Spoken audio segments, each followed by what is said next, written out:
자, 여러분, 오늘은 5장 6부의 해부생리에 대해서 말씀을 드리려고 합니다. 사실 근래에 그 중2 장상학책, 그러니까 한의생리학설을 담은 서적들을 보면은 그 중심적인 내용이 5장 6부의 생리로 채워져 있는 듯한 인상을 받게 됩니다. 그만큼 한의생리에서 5장 6부의 중요성이 이제 크게 인식되어 왔다는 건데요. 옛사람들의 책을 봐도 그 한의학에 대한 이제 종합의서라든지 아니면은 한의학의 기초이론 부분을 좀 중점적으로 다룬 그런 서적들을 보면 그 앞부분에서 장부의 생리에 대해서 좀 비중 있게 설명하는 것을 볼 수가 있습니다. 제 강좌 동아시아 해부생리학설사에서는 근데 이것을 지금 한 번에 강좌에서 설명을 하려고 합니다. 그래서 일반적인 한의생리에 대한 책의 비중과는 조금 다른, 좀 적게 다뤄진 감이 있긴 하지만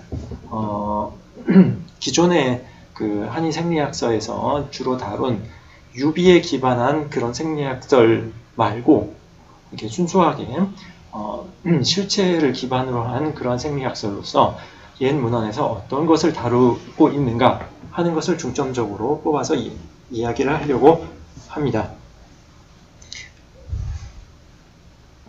먼저 간부터 살펴보겠습니다. 자, 간의 위치에 대해서 일부 문헌에서는 간이 왼쪽에 있다, 체간부의 왼쪽에 있다라는 설명을 하기도 합니다. 이거는 소위 좌간 우패설이라고 하는 고래 설명에 기반을 하고 있는 건데요. 이것의 그 기원을 보면 소문 자금론에서 관련된 표현을 찾아볼 수가 있습니다. 자금론에 황제문할 황제가 말하기를 원문 금수, 그 금의 아들 수에 대해서 듣고 싶습니다. 기백이 대답하여 말하기를 장유의 5장에는 요해를 잘못 찔리면은 크게 손상되는 곳이 있는데 그래서 불가불찰 이것을 잘 살펴보지 않을 수 없습니다. 그런데 간생어자 폐장어 우, 간은 왼쪽에서 생하고 폐는 오른쪽에 갈물이 되며 심부어표, 심장은 표 겉부분에서 드러나고 신치열이 신은 안쪽에서 다스려지며 비위지사 비는 그들에 대해서 심부름꾼이 되고 위지시 그들에 대해서 다른 장부에 대해서 시장의 역할을 합니다. 위는 이런 이제 설명을 하고 있어서 여기에 간생어 좌라는 이제 말이 등장해요. 그리고 이후에는 소위 좌관 우패라고 해서 왼쪽에 간, 오른쪽에 패라는 그런 표현이 상투적으로 이제 나타나게 됩니다. 근데 여기 이제 표현을 보면 심부어표 이런 표현을 볼 때 어떤 증상이 표출되는 위치, 예를 들어서 얼굴에서 증상이 표현되는 위치가 왼쪽이라거나 아니면은 생리적인 기능에 있어서 그 특징이 왼쪽과 관련된 어떤 특징을 갖는 것을 이야기하는 것이 아닌가 그런 생각이 드는데요. 후대에는 그냥 좌간 우패를 위치에 대한 설명으로 받아들여서 그대로 간은 왼쪽에 있다라고 생각한 경우도 있는 것으로 보입니다. 그거 왜 그렇게 얘기를 할 수가 있냐면 여기 이런 그림이 존재하기 때문이죠. 이거는 제가 해부 사례에서 얘기했던 열라자 내경도입니다. 여기 보면은 이게 내경 정면도, 이 인체의 그 내부를 그린 정면도인데요. 정면도에서 간은 어디 있겠어요? 오른쪽에 있겠죠? 근데 여기다 간을 그려놨습니다. 이 검게 표현한 게 간이에요. 왼쪽에다 그려놨습니다. 후면도에서도 그걸 확인할 수가 있어요. 후면도에서 이제 콩팥이 보이죠? 그리고 간이 왼쪽에 있는 것이 확연하게 드러납니다. 이렇게 좌간 우패, 물론 폐는 오른쪽에 그리지는 않지만 간이 왼쪽에 있다라는 것을 보여주는 그런 사례들이 종종 장부도에서 확인이 됩니다. 이럴 때 이제 간과 비장이 딱 이제 위치가 바뀌게 됩니다. 비장이 왼쪽에 있고 간이 오른쪽에 있죠. 그런데 이게 바뀌어서 간 자리에 비장이, 비장 자리에 간장이 이제 위치한 그런 그림이 이제 만들어지게 되는 겁니다. 그런 사례를 자주 볼 수가 있는데요. 지금 얘기했던 열라자 내경도에서도 그렇고요. 요거는 상한론 조변의 장부도입니다. 이게 배면 장부도 등 뒤쪽에서 본 건데요. 등 뒤쪽에서 보면 여기에 간이 그려져 되죠? 근데 지금 여기다가 간을 그리고 있어요. 이런 걸 확인할 수가 있고요. 이건 상한의험이라는 책인데요. 여기서도 보면은 여기에 간엽들을 그리고 있습니다. 그래서 뒤에서 본 거니까 이쪽 그 왼쪽에다가 그려놓은 거예요. 그래서 좌간 우패에 따라서 좌간이다 라는 것을 알려주는 그런 장구도입니다.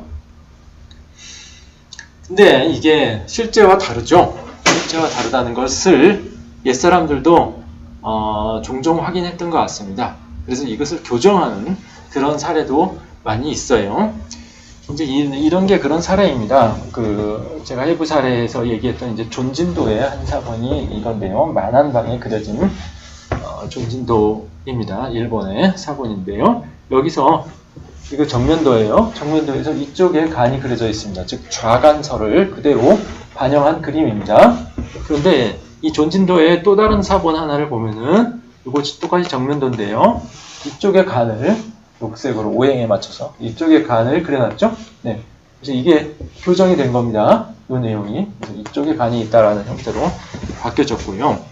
나머지 장비들은 이제 비슷하게 그렸죠. 네, 그래서 이런 교정의 흔적들이 보이는 겁니다.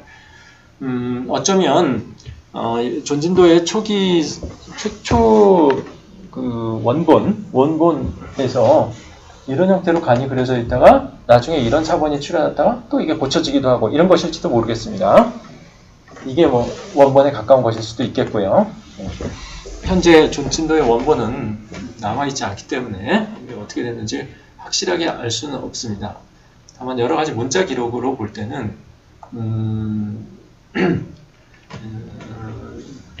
특별히 간의 위치에 대해서는 이야기를 하고 있지 않아서 여기 추정하기가 쉽지는 않은 그런 상황입니다.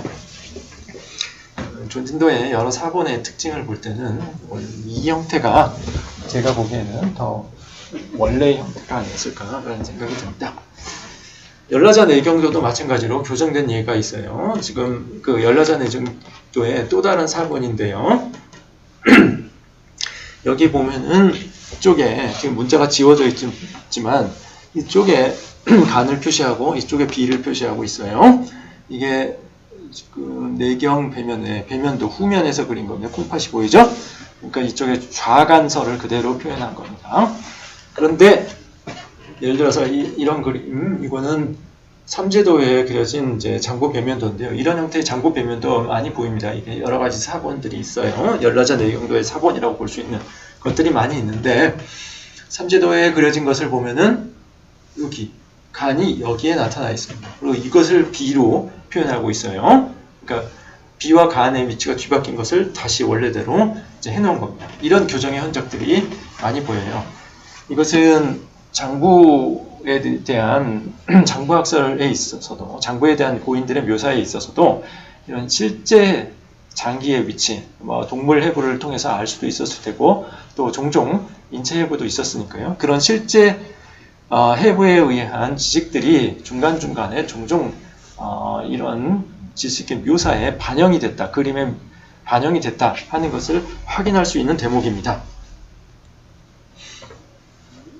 자, 그리고 간의 형태에 대해서 가장 대표적인 묘사는 이거 유경도익의 묘사입니다. 유경도익에는 여러 가지 도예를 싣고 있는데요. 그 유경도익의 장구모사가 장구에 대한 형태에 있어서 가장 대표적인 형태의 묘사라고 생각을 하시면 됩니다. 여기 보면은 이렇게 4개의 옆, 3개의 옆을 나눠서 그려서 모두 7옆, 좌측에 3옆, 우측에 4옆이 있는 것을, 이게 정면도니까 우측에 4옆, 좌측에 3옆이 있는 것을 그려두고 있습니다. 이런 7옆설이 대표적인 간의 형태에 대한 묘사입니다. 유경도보다 훨씬 앞서서 저작된 의방요치, 우리나라의 의방요치를 보면은 여기서도 7옆을 확인할 수가 있어요. 여기 4옆, 여기 3옆. 근데 동의보감의 장구도, 간장도를 보면은 이게 그렇지만 하나가 더 있죠. 이쪽에 4옆, 이쪽에 3옆이 있고 가운데도 하나가 있어서 8옆을 그려놨습니다.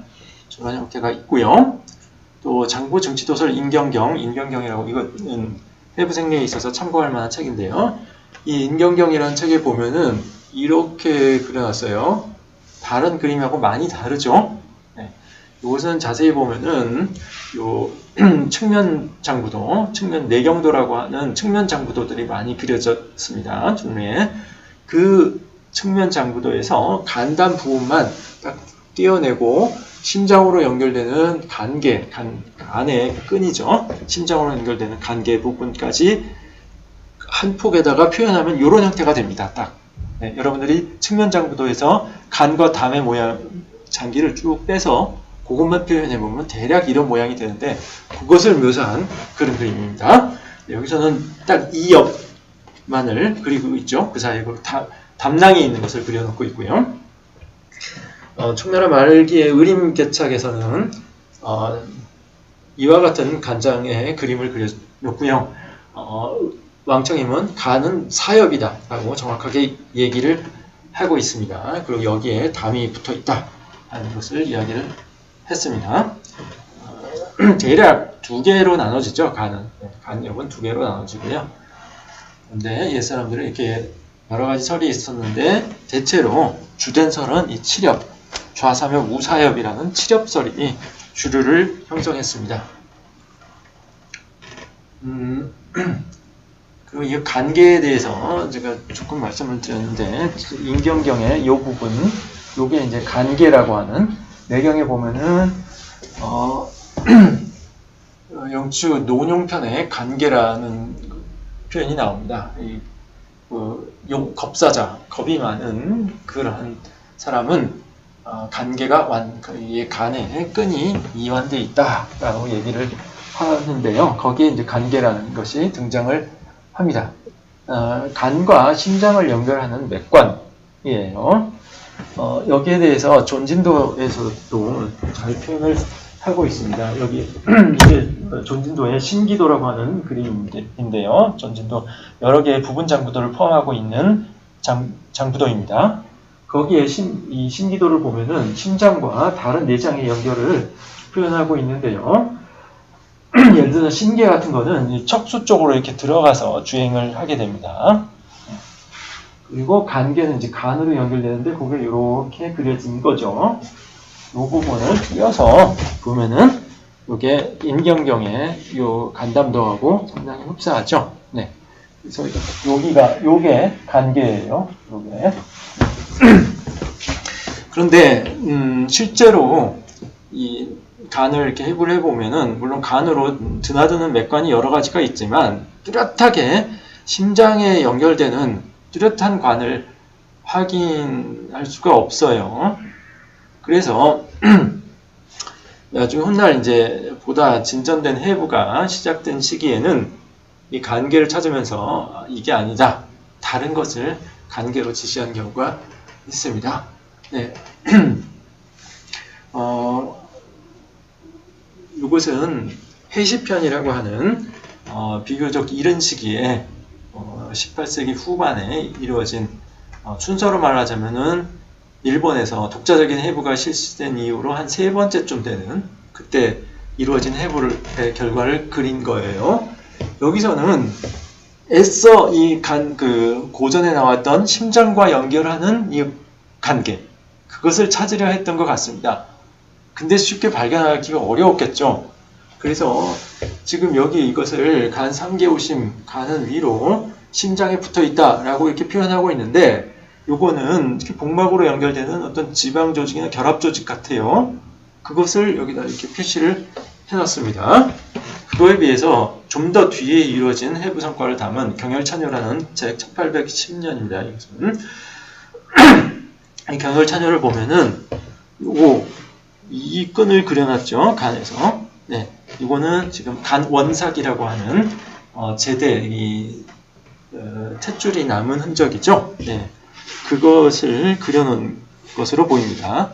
그래서 간계에 대한 이 옛사람들이 해부를 할 때 이것을 찾아내고자 하는 욕구가 많이 있었던 것 같은데, 그게 이런 형태로 나중에 이제 근대적인 해부가 시작됐을 때 이런 형태로 반영이 된 것 같습니다.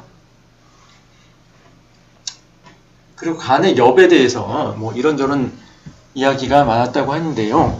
칠엽설이 주류를 이루었다고 했죠. 네, 그렇습니다. 이게 원래 난경에 보면은 두 가지 설이 존재해요. 42난에서는 모두 칠엽이다. 좌삼엽이고 우사엽에서 모두 칠엽이다. 라는 설이 나오지만 41년에는 또 2엽으로 이야기를 하고 있습니다. 간, 독유, 양엽. 간은 홀로 두 개의 엽을 가지고 있다. 라고 해서 2엽설을 얘기를 하고 있는데요. 그 중에 이제 7엽설이 주류를 이루었지만 그 외의 주장도 많이 보입니다. 왕빙은 황제내경 소문의 주석에서 간에는 두 개의 포엽이 있고 넓게 펼쳐진 엽이 있고 하나의 작은 엽이 또 있다. 그래서 3엽설을 주장을 하고요. 주경의 주제점 내경론에 보면은 간에는 독엽 엽이 하나인 것도 있고 유2엽자 두 개의 엽을 가진 것도 있고 유3엽자 세 개의 엽을 가진 것도 있다. 이렇게 해서 사람마다 그 엽수가 차이가 난다라는 설을 주장한 예도 있습니다. 그리고 의림개척에서는 4엽설을 주장했죠. 그림에도 그것을 표현했고요. 의학원시 왕경안의 의학원시에 보면은 청초에 저작인 의학원시를 보면은 자기가 이렇게 이렇게 고찰을 해봤더니 이 칠엽설을 고서에서는 얘기를 하고 있는데 그게 그러한지 아닌지를 확실하게 자기가 알지를 못하겠다라고 얘기를 하고 있습니다. 그리고 이제 근대적인 해부가 시작된 이후에 예를 들어서 이게 이제 일본에서 최초의 근대적인 해부 성과를 그린 그림입니다. 장지라고 하는 1759년에 간행된 1754년의 해부 성과를 그림으로 기록한 장지라고 하는 책의 해부도예요. 거기를 보면은 이 간에 대해서 여기에 일벽이라고 해서 간에 하나의 주름이 있다라고 얘기를 하고 있습니다. 이거는 이엽설을 얘기하는 겁니다. 간이 두 개의 큰 엽으로. 현대의 해부학 지식하고 크게 다르지 않은 거죠. 네, 그렇게 얘기를 하고 있습니다. 그리고 그 이후에 있었던 해부 성과를 담은 해시편이라고 하는 일본의 서적 그 해부서에는 그 고인들이 간에 칠엽이 있다라고 했는데 이것은 온당치 않다라고 얘기를 합니다. 그래서 여기 해시편에서도 2엽으로 그리죠.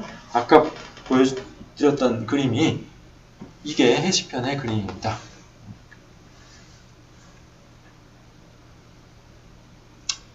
자, 간에 대해서 고전적인 생리학설을 요약을 해보면 일단 여러 가지 이제 이 유비적 설명들이 있습니다. 혼을 저장한다든지 풍목에 장기가 된다든지 이런 이제 여러 가지 해부학과 무관한 그런 내용이 있지만 실제와 관련된 구상적인 생리학설에 해당하는 것을 얘기해 보자면 요거 간장혈이라고 하는 내용을 뽑아볼 수가 있겠습니다. 혈액을 저장하는 장기로 인식을 했습니다. 근데 이게 유비에 기반한 생리학설인지 아니면 요소 간의 구체적 연관에 의한 생리학, 구상적 생리학 부분에 해당하는 건지 조금 논란이 있을 수 있습니다. 왜냐하면 간장혈이라는 건 내경에서 한 2번 정도밖에 언급을 안 했고요. 이게 상당히 다분히 유비적 언급의 맥락 속에서 등장하고 있기 때문에 그렇습니다. 그렇지만 간은 혈을 저장한다고 하고 특히 사람이 누우면 혈액이 간으로 들어가서 저장된다라고 설명을 하고 있어요. 참고로 내경에서 간이 혈액을 저장하는 대표적인 장기인가 하면 그렇지는 않습니다. 내경에서 가장 대표적인 혈액의 저장소는 충맥이에요. 충맥. 지금으로 생각하자면은 아마 대동맥을 가리키는 것 같아요. 현대의학에서는 혈액의 대표적인 저장소를 뭘로 보고 있죠? 예, 대정맥으로 보고 있습니다. 대정맥으로 보는데 이 내경에서는 이 충맥을 대표적인 혈액 저장소로 봅니다. 그래서 혈의 바다, 혈액의 바다라고 표현을 하고 있죠. 그 외에도 여러 가지 이제 혈액의 저장소를 고전 내경에서는 언급을 하고 있습니다. 자, 그런데 내경에는 뒤에 요약을 하겠지만 일반 편장, 일반적인 그 편들의 생리학과 도저히 융화될 수 없는 또 다른 생리학설이 하나 존재하는데 이게 경맥변론의 생리학입니다. 이 소문 경맥변론에는 내경의 다른 편하고 이게 도저히 끼워 맞춰질 수가 없는 그러한 생리학을 따로 얘기를 하고 있어요. 그래서 이 내용을 뒤에 이제 제가 오늘 요약해서 말씀을 드리려고 하는데요. 여기에서는 간의 생리에 대해서 어떻게 얘기를 하고 있냐면 그 음식물의 고형 성분, 음식물 중에 이제 액체 성분을 음이라고 하고 고형 성분을 식이라고 하죠. 그 식기, 그 고형 성분이 위에서 흡수돼서 그 중에 그 정수가 되는 성분들 이것이 간으로 흩어져 가고 그 다음에 그 흩어진 예, 김정환입니다. 네네. 네네. 예, 참 가능합니다. 네, 알겠습니다. 네.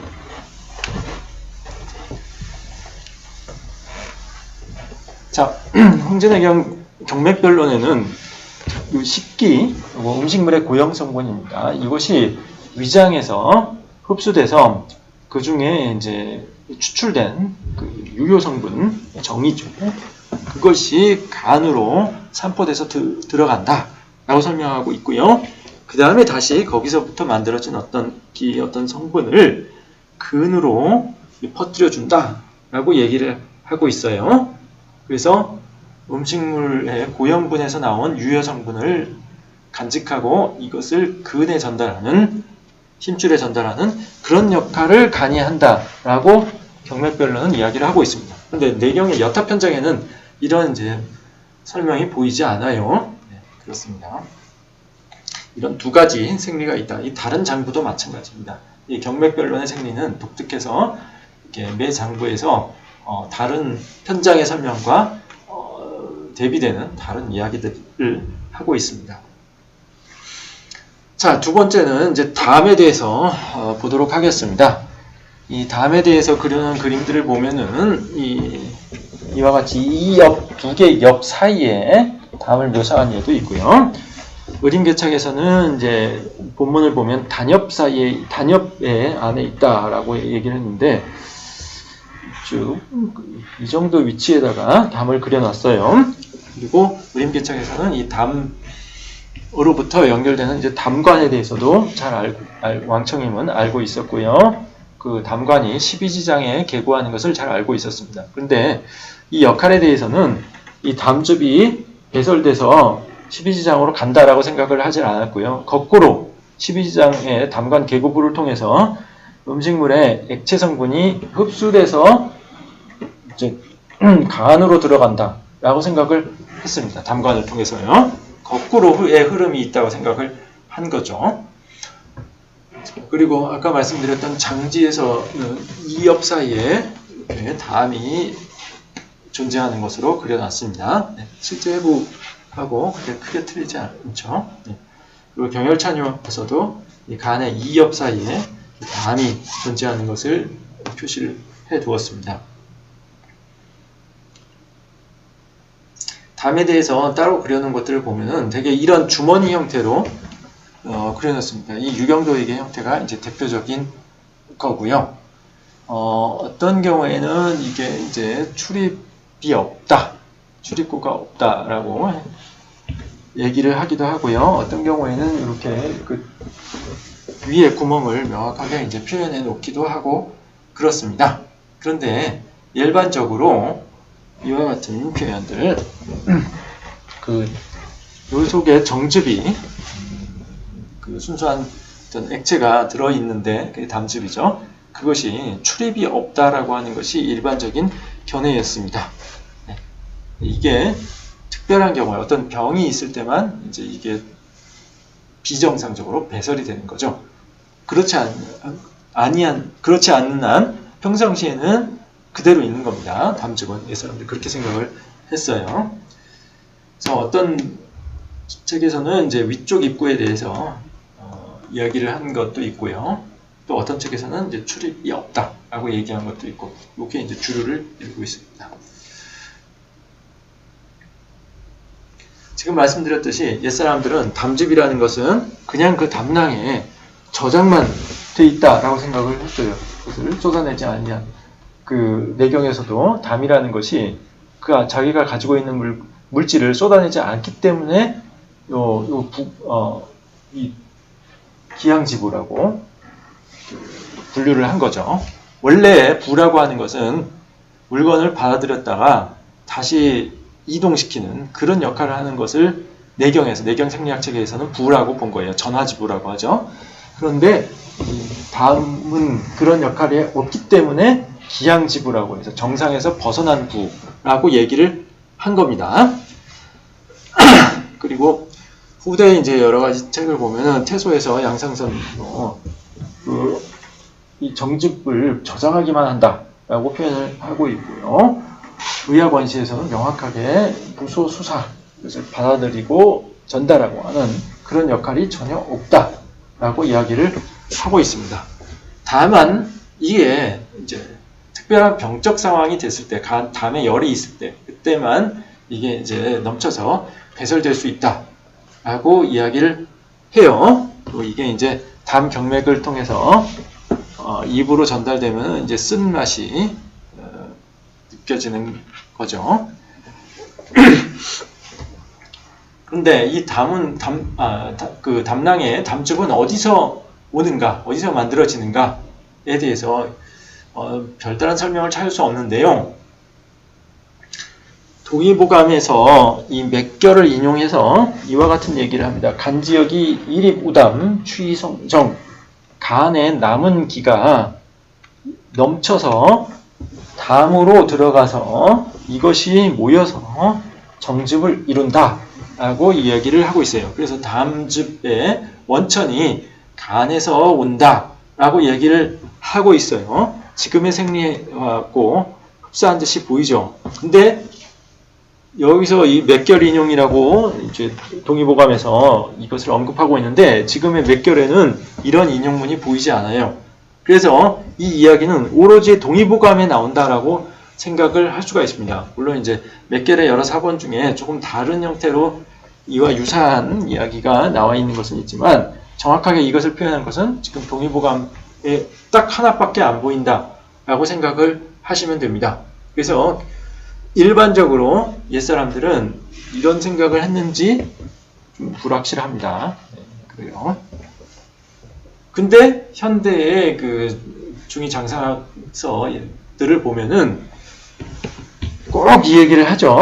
이게 아주 찾기 어려운 증거인데 꼭 이 동의보감 잘 인용 안 하는데 그 사람들이 꼭 동의보감을 인용을 해서 이 담즙은 간에서 생성된다 라는 것을 옛사람도 알고 있었다는 것을 꼭 강조를 하기 위해서인지 이 얘기를 꼭 합니다. 네.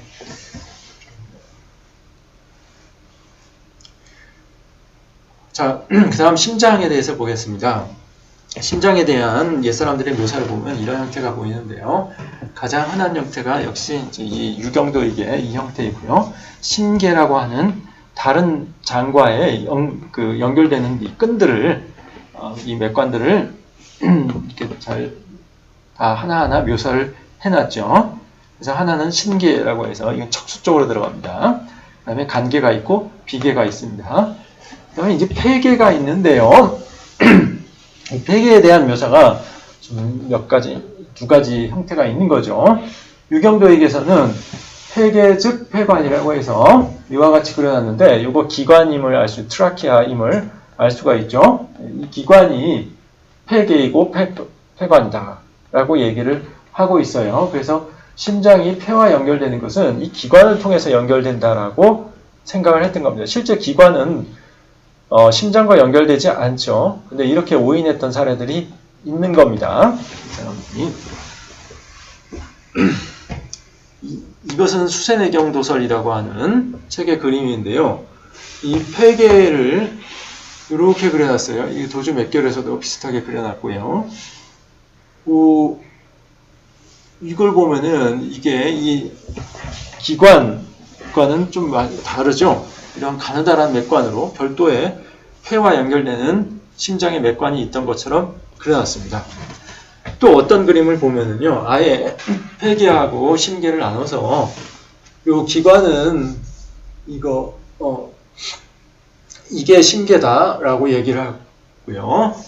위에 폐완이라고 되어 있죠. 완에 대해서 이따 좀 설명을 하겠습니다. 이 대롱 모양의 구조물을 말하는 거예요. 이게 기관이죠. 이게 심계이고 여기 별도의 또 맥관이 있어서 이거에 심장과 폐를 연결해 주는 거죠. 그것이 폐계다 라고 해서 두 개로 그려놓은 이런 예도 있습니다. 삼체도의 심장도를 보면 이와 같이 되어 있어요. 이런 그림도 꽤 많이 보입니다. 심장도로서요. 그리고 좀 더 앞선 시기의 그림을 보자면 동의보감에 이제 심장도가 있는데요. 이거는 정말로 옛사람들이 이야기한 심장은 이렇게 돼 있다라고 하는 것을 그대로 전해지는 얘기를 초의 의심도 없이 그대로 그린 것 같아요. 그런 모습을 보이고 있습니다. 그래서 심장에 703모가 있다. 7개의 구멍과 3개의 터럭이 있다라는 설이 있는데요. 제가 해부 사례 얘기할 때도 말씀드렸죠.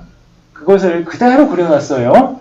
그래서 여기에 3개의 터럭, 7개의 구멍이 그대로 있죠. 네, 이걸 그대로 그려놨습니다. 이 주변 조직은 이게 그 심포를 의식해서 이렇게 주변에 심장을 감싸는 조직을 해서 일부러 그려놓은 것 같아요. 그리고 그 더 전때의 그림인 을강유추의 그림을 보면 이렇게 간단하게 소위 미개 연화, 개화되지 않은 연꽃 모습이다 라고 하는 묘사에 걸맞은 그런 이제 형태를 보여주고 있습니다.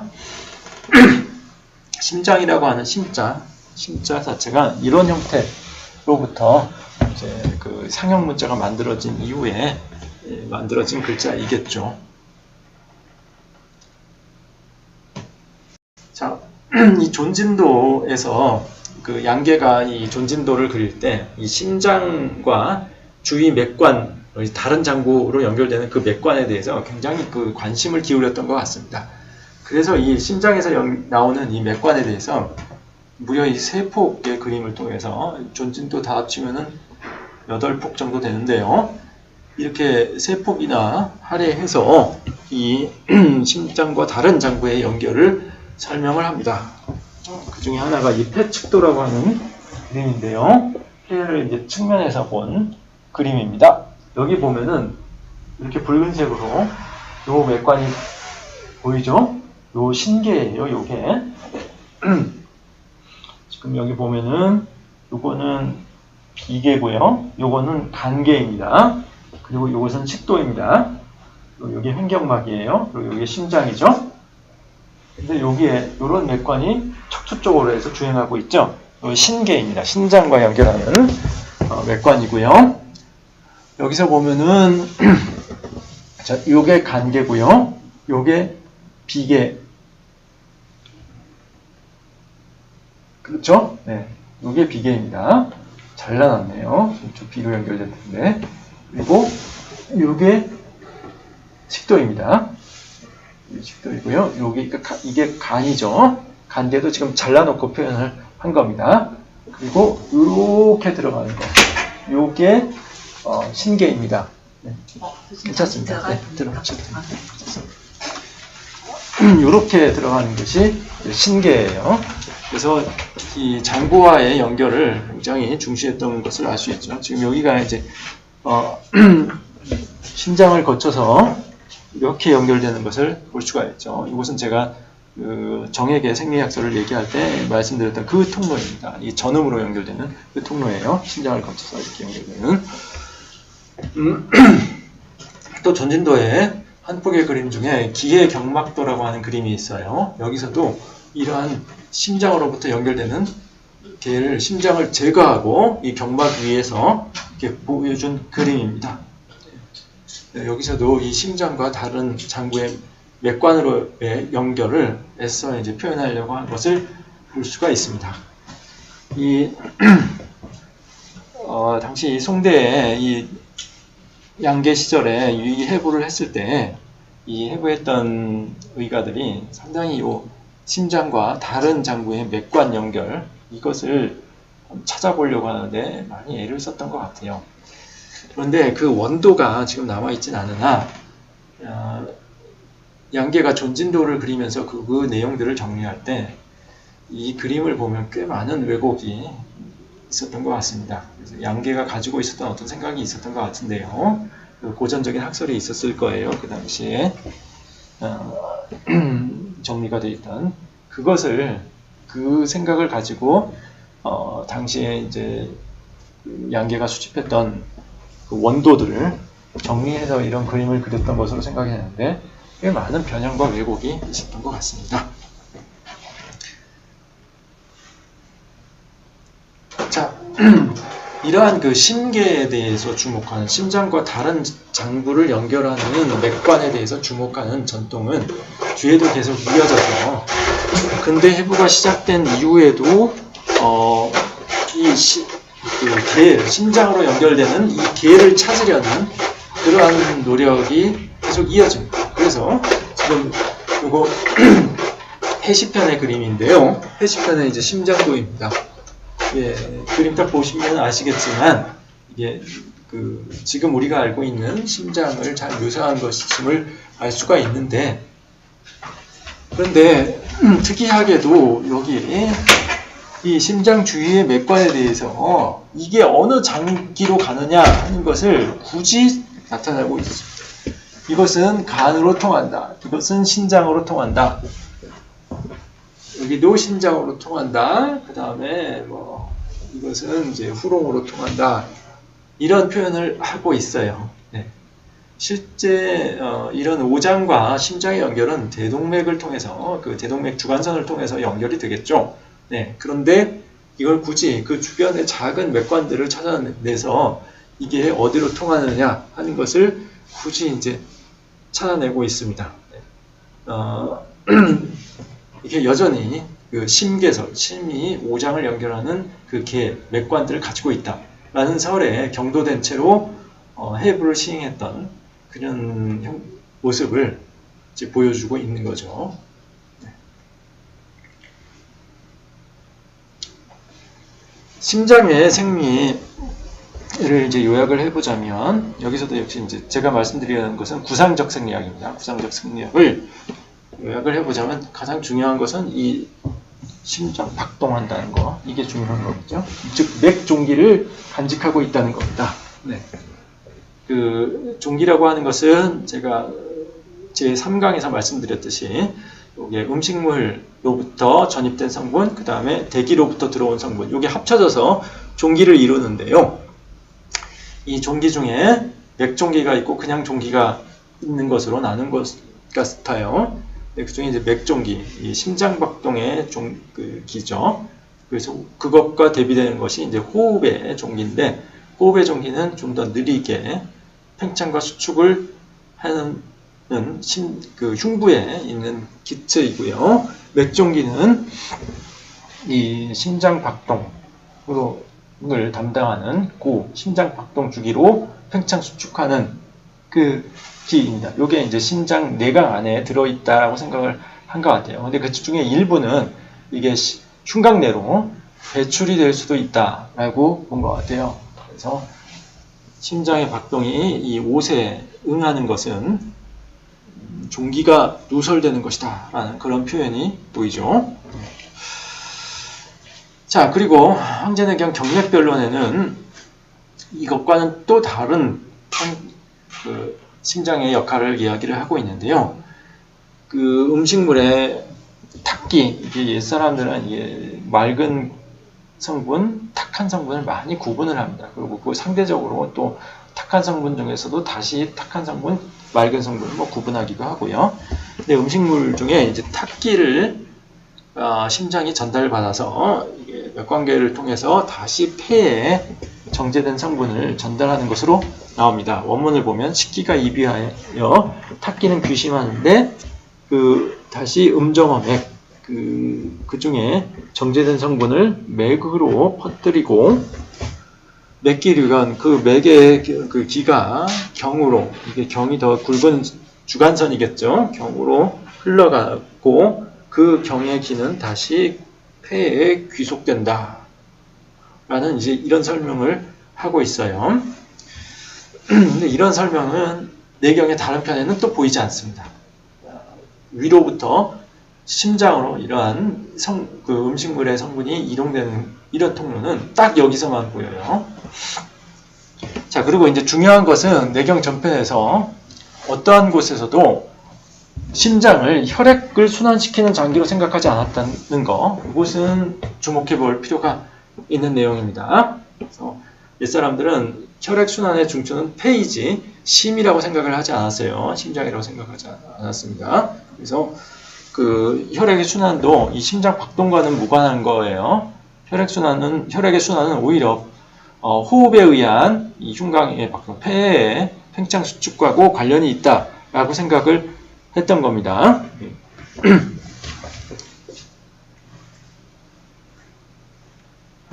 자, 그 다음에 심포에 대해서 잠깐만 얘기하고 넘어가겠습니다. 심포. 심포는 다분히 인위적으로 설정된 장기라고 보입니다. 이게 경맥학설이 이제 초기 형태를 거쳐서 내경에서 12경맥으로 고정되게 되는데요. 그런 12경맥에 이 5장 6부를 맞추다 보니까 그 6부는 딱 맞죠. 6개의 그 양경맥하고 연결을 시킵니다. 그런데 음경맥 6개는 5장하고 연결하면 하나가 남죠. 음경맥은 6개인데 장은 5개잖아요. 그러니까 하나가 모자라요. 그러니까 심장을 굳이 억지로 나눠서 심장과 그 주위의 외막을 나눠서 그 외막을 따로 이게 심포다라고 해서 별도의 장기로처럼 그렇게 취급을 합니다. 그래서 만들어진 게 이 심포라고 하는 다분히 인위적인 장기라고 생각이 돼요. 그리고 이제 이렇게 뭐 억지로라도 분리가 됐지만 나중에 훗날 사람들은 되게 그 심포라고 하는 것은 그냥 심장의 외막이다 라는 생각을 가지고 있게 됩니다. 심장을 둘러싼 막을 심포라고 했고요. 거기에 있는 미세한 맥관의 그 망을 심포락이라고 이야기를 했습니다. 그럼 모세혈관의 망을 심포락이라고 얘기를 했어요. 지금으로 얘기하자면 이 페리카디온 심낭에 해당하겠죠. 네. 옛사람들한테 여기 지금 해부된 시체를 딱 놓고 여기서 심포를 찾아보세요 하면 분명히 이 심낭 페리카디움을 이야기를 했을 겁니다. 아니면은 심장 주위에 그 지방 조직들 이것들을 일부 얘기를 했을 수도 있고요. 자, 다음 비장에 대해서 보도록 하겠습니다. 비장의 형태를 보면 이와 같은 형태들로 그리고 있는데 이게 뭐 다 다르죠? 다 다른데 크게 두 가지 유형이 있어요. 고대 장부도를 보면 하나는 이 유경도처럼 긴 칼 모양으로 그린 비장의 그림입니다. 이 그림이 가장 많이 보입니다. 비장의 그림으로서. 그 다음에 또 하나는 이렇게 엎어진 사발이나 이 말발굽으로도 표현을 하는데요. 이런 형태, 엎어진 사발 형태로 그려놓은 그런 비장도가 있습니다. 이게 크게 이제 두 가지 유형이에요. 비장에 대한. 네. 그래서 도겸, 낫과 같다라는 그런 표현으로 나와 있는 게 있고요. 말발굽과 같다라는 표현이 있습니다. 이 말발굽이라는 표현은 이 동의보감에 보면은 동의보감의 비위도에 또 잘 보이고 있죠. 뒤에서 한번 보도록 하겠습니다. 그리고 이제 실제 해부를 했던 왕청임의 의림개척에서는 비를 이와 같이 묘사를 하고 있습니다. 이 그림 보고 많은 사람들이 이것은 췌장을 그린 거 아니냐 얘기를 하는데 췌장을 그린 그림일 수가 없어요. 왕청임의 의림개척을 보면은 위장을 그리면서 거기에 총재라고 하는 장기를 묘사를 하고 있습니다. 이 총재가 이제 원문을 보면은 이자임을 알 수가 있는데요. 그 이자를 따로 이제 그리고 있고 그 따로 명칭을 이제 두고 있죠. 총재라는 명칭을. 이 비는 그냥 비장을 그린 겁니다. 이게 위치 관계가 좀 비스듬하게 이렇게 틀어졌어요. 위와 비의 위치 그 그림을 보면은요. 그래서 그것을 실제 위와 비장의 위의 자연스러운 위치로 조금 각도를 틀어보면 이게 약간 이쪽으로 중축으로 과장되긴 했지만 지금의 비를 보고 그린 것이다 라는 것을 짐작할 수가 있습니다. 다만 이 옛사람들이 비장을 이렇게 길게 그렸던 것을 제 영향을 완전히 떨쳐버리지 못하고 그림을 그린 그런 흔적이 보이는 거죠. 옛사람들이 이렇게 긴 칼처럼 비장을 묘사했던 것은 아마도 가축의 해부와 관련이 있었던 것 같습니다. 소의 비장을 보면은요, 이렇게 길다란 모습이에요. 그래서 그것이 인간의 비장의 모습으로 인식됐던 면이 있지 않은가 하는 생각이 듭니다. 그런데 이 본격적인 해부가 시작된 이후에 동아시아인들의 해부도를 보면 명확하게 비장을 그리고 있습니다. 여기 평차랑장도라고 하는 그 해부도인데요. 여기서도 이 비장을 묘사하고 있다는 것을 알 수 있고요. 저 옥쇠장도라고 하는 초기의 그 해부 기록, 일본의 초기 해부 기록인데요. 보면 딱 알 수 있죠. 비장을 그린 그림입니다. 요거는 동의보감의 비위도인데요. 여기를 보면은 이 비장을 이와 같이 말발굽 형태로 딱 그려놨죠. 근데 요 형태는 이런 형태로 이 비위를 딱 그려놓은 건 여기 동의보감 뿐인데요. 이게 뒤에 슬라이드에서 얘기하겠지만 비장이 위장을 이렇게 갈아서 소화작용을 일으킨다라고 하는 설이 나중에 나오게 됩니다. 그 설을 뒷받침하는 그런 형태로 동의보감에서는 비와 위를 묘사하고 있습니다. 비와 위를 같이 묘사한 그림이 많지는 않은데요. 요거 임경경에서 이 비와 위를 이렇게 같이 묘사를 하고 있습니다. 그리고 이것은 이제 식도가 되고요. 이것은 비계, 심장으로 연결되는 이제 비계가 되는 거죠. 이것은 측면장도에서 보면은 되게 흔히 비와 위는 이와 같이 연접하고 있는 것으로 많이 그려집니다. 이 장구 모형에서도 그래요. 그래서 그 비와 위의 사이는 보통 같이 이제 붙어서 표현을 하는데요. 그 일본에는 꽤 여러 종류의 이 장구 모형들이 남아 있습니다. 옛날에는 동인을 만들 때 그 속에 장구 모형을 넣기도 했어요. 이게 친구 동인인데 그 안에 지금 장구가 들어가 있는 겁니다. 여기서도 이 장구 모형을 통해서도 옛사람들이 장구에 대해서 어떻게 생각했는가를 잘 알 수가 있는 거죠. 지금 여기 이 왼쪽에 있는 이 그림은 이게 시대는 명확하지 않은데 이 전체를 보면은 이와 같은 형태로 만들어진 그 인체 모형입니다.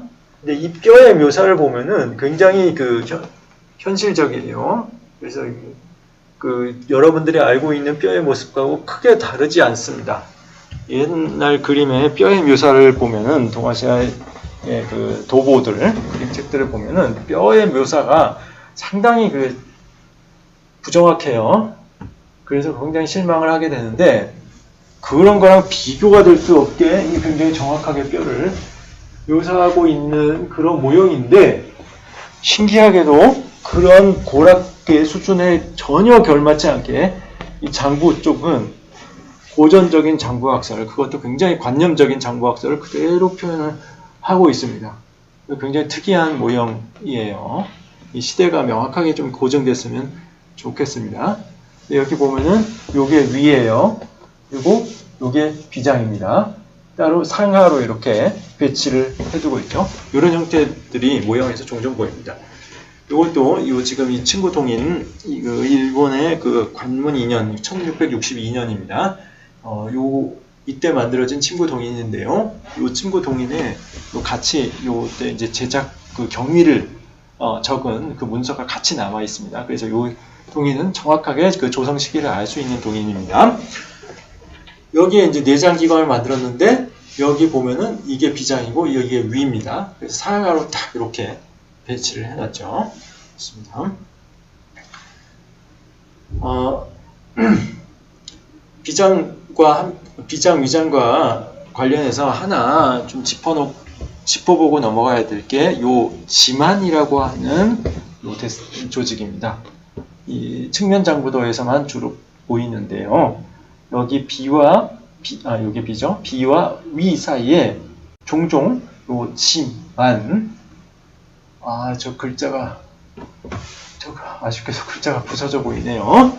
이 6달월변에 그 완만하다 할 때의 그 오른쪽 부분 이 만자가 들어간 글자입니다. 요 지만이라는 것을 여기다 꼭 표시를 했는데요. 이건 의학인문 장부도이고요. 이거는 그 친구 경락을 표시하기 위해서 만들어진 명당도의 한복 장부 명당도죠. 그런데 여기도 이 부분에 지만이라고 하는 것이 표현이 되어 있고요.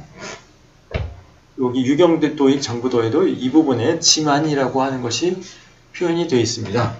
이 만이라는 것은 잘 안 쓰이는 글자이고 여기서만 유독 보입니다. 그래서 저도 지금 현재 이 만이라고 하는 것이 옛날에 정확히 어떤 의미로 쓰였는지는 잘 모르겠어요. 근데 어떤 퍼져 있는 조직 이것을 말하는 것 같아요.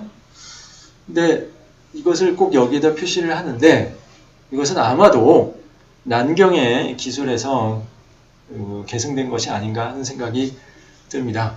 난경에 보면은 비장에는 그 주위에 산고 반근, 흩어진 지방 덩어리 반근이 있다라고 하는 이야기가 나옵니다. 산고 반근. 그것을 여기에 이렇게 표시한 것 아닌가 하는 생각이 들어요.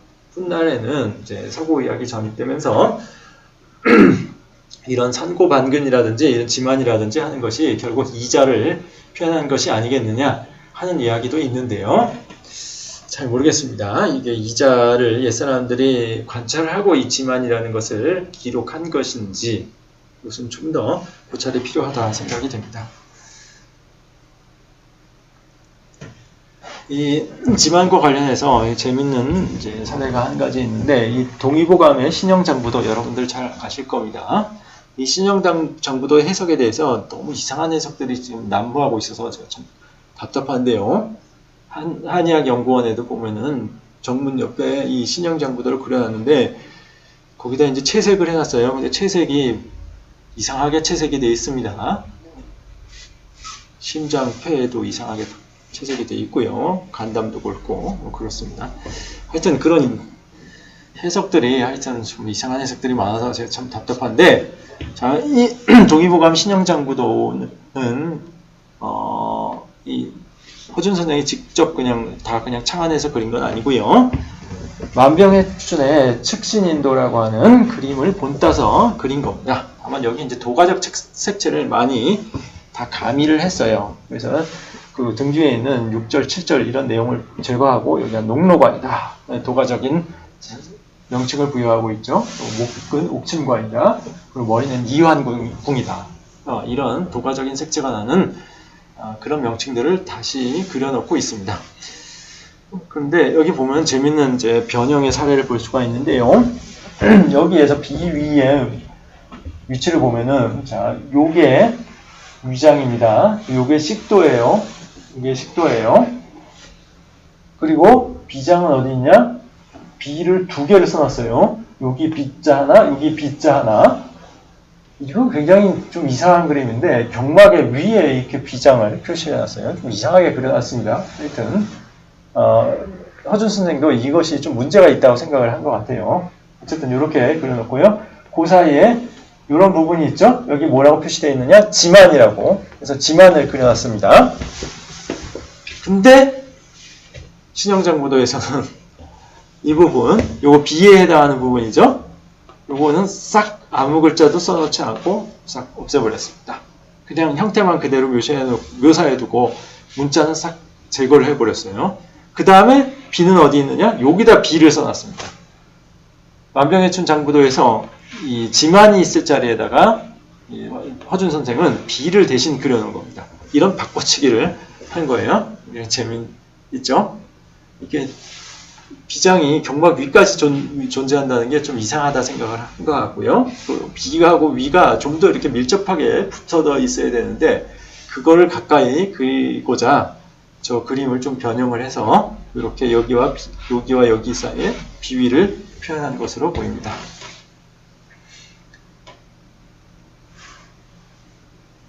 자, 비장의 지칭 대상에 대해서 종종 이게 이자를 말하는 것이 없다 이런 얘기를 하는 주장들이 있어 왔습니다. 근래에.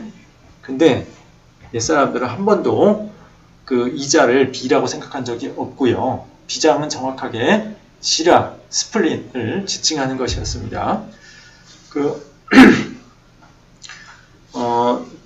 일본에서 서구의학사를 이제 받아들이면서 이자의 존재에 대해서 알게 됐는데요. 그래서 최초로 서구의 해부생리학을 일본에 소개했던 책인 해체신서를 보면은 요 이자가 명확하게 이렇게 그려져 있습니다. 그려져 있는데 요것을 해체신서에서 처음에는 대게리아라고 표현을 했습니다. 그 해체신서를 그리기 전에 해체약도라고 하는 그 해체신서의 준비서격인 그런 그림을 그렸는데 거기에 대게리아라고 했고요. 해체신서에는 대게리이라고 표현을 했습니다. 이게 음역한 거하고 뭐 의미가 있는 글자하고 뭐 이렇게 섞은 것 같아요. 판크레아스에 대해서. 이런 말로 표현을 했고요. 그 다음에 중정해체신서라고 해서 이 해체신서에 수정본이 나중에 나오는데요. 19세기에. 여기에서는 또 순이라고 바꿔서 표현을 했어요. 순. 그 다음에 이제 다른 한학자, 그러니까 이 의범제강이라고 하는 책을 쓰면서 이 최라는 글자를 새롭게 만들어서 이 이자를 지칭하게 됩니다. 최자. 그래서 지금은 이제 최장이라고 부르죠. 이때 만들어진 글자라고 합니다. 네. 중국에서는 오래전부터 이 동물의 이자를 알고 있었죠. 그래서 이게 비누로 쓰기도 했다고 해요. 그것을 이제 예를 들어서 본초강목, 본초서인, 본초강목에서는 이라고 이제 표현을 하고 있고요. 의림개척 같은 경우에는 요 총재라고 표현을 했습니다. 흔히 이라는 표현은 그대로 민간에 다 회자되고 있어서 의림개척에서도 이 이자로 이자를 지칭을 하고 있습니다. 그리고 이제 자신이 이곳에 이제 특별한 의미를 부여해서 총재라는 말로 이것을 표현을 했던 것이죠.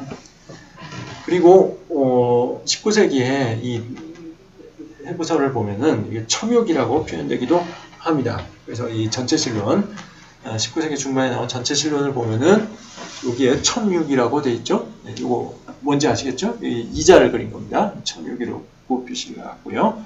이거는 B라고 돼 있죠. 이게 지금의 비장이죠. 스플린. 네, 그렇습니다. 그래서 비장과 최장을 혼동한 적은 한 번도 없습니다. 네. 그래서 이게 지금 비장이 최장을 가리킨 것이 아니냐 하는 것은 근거 없는 얘기다 라는 겁니다.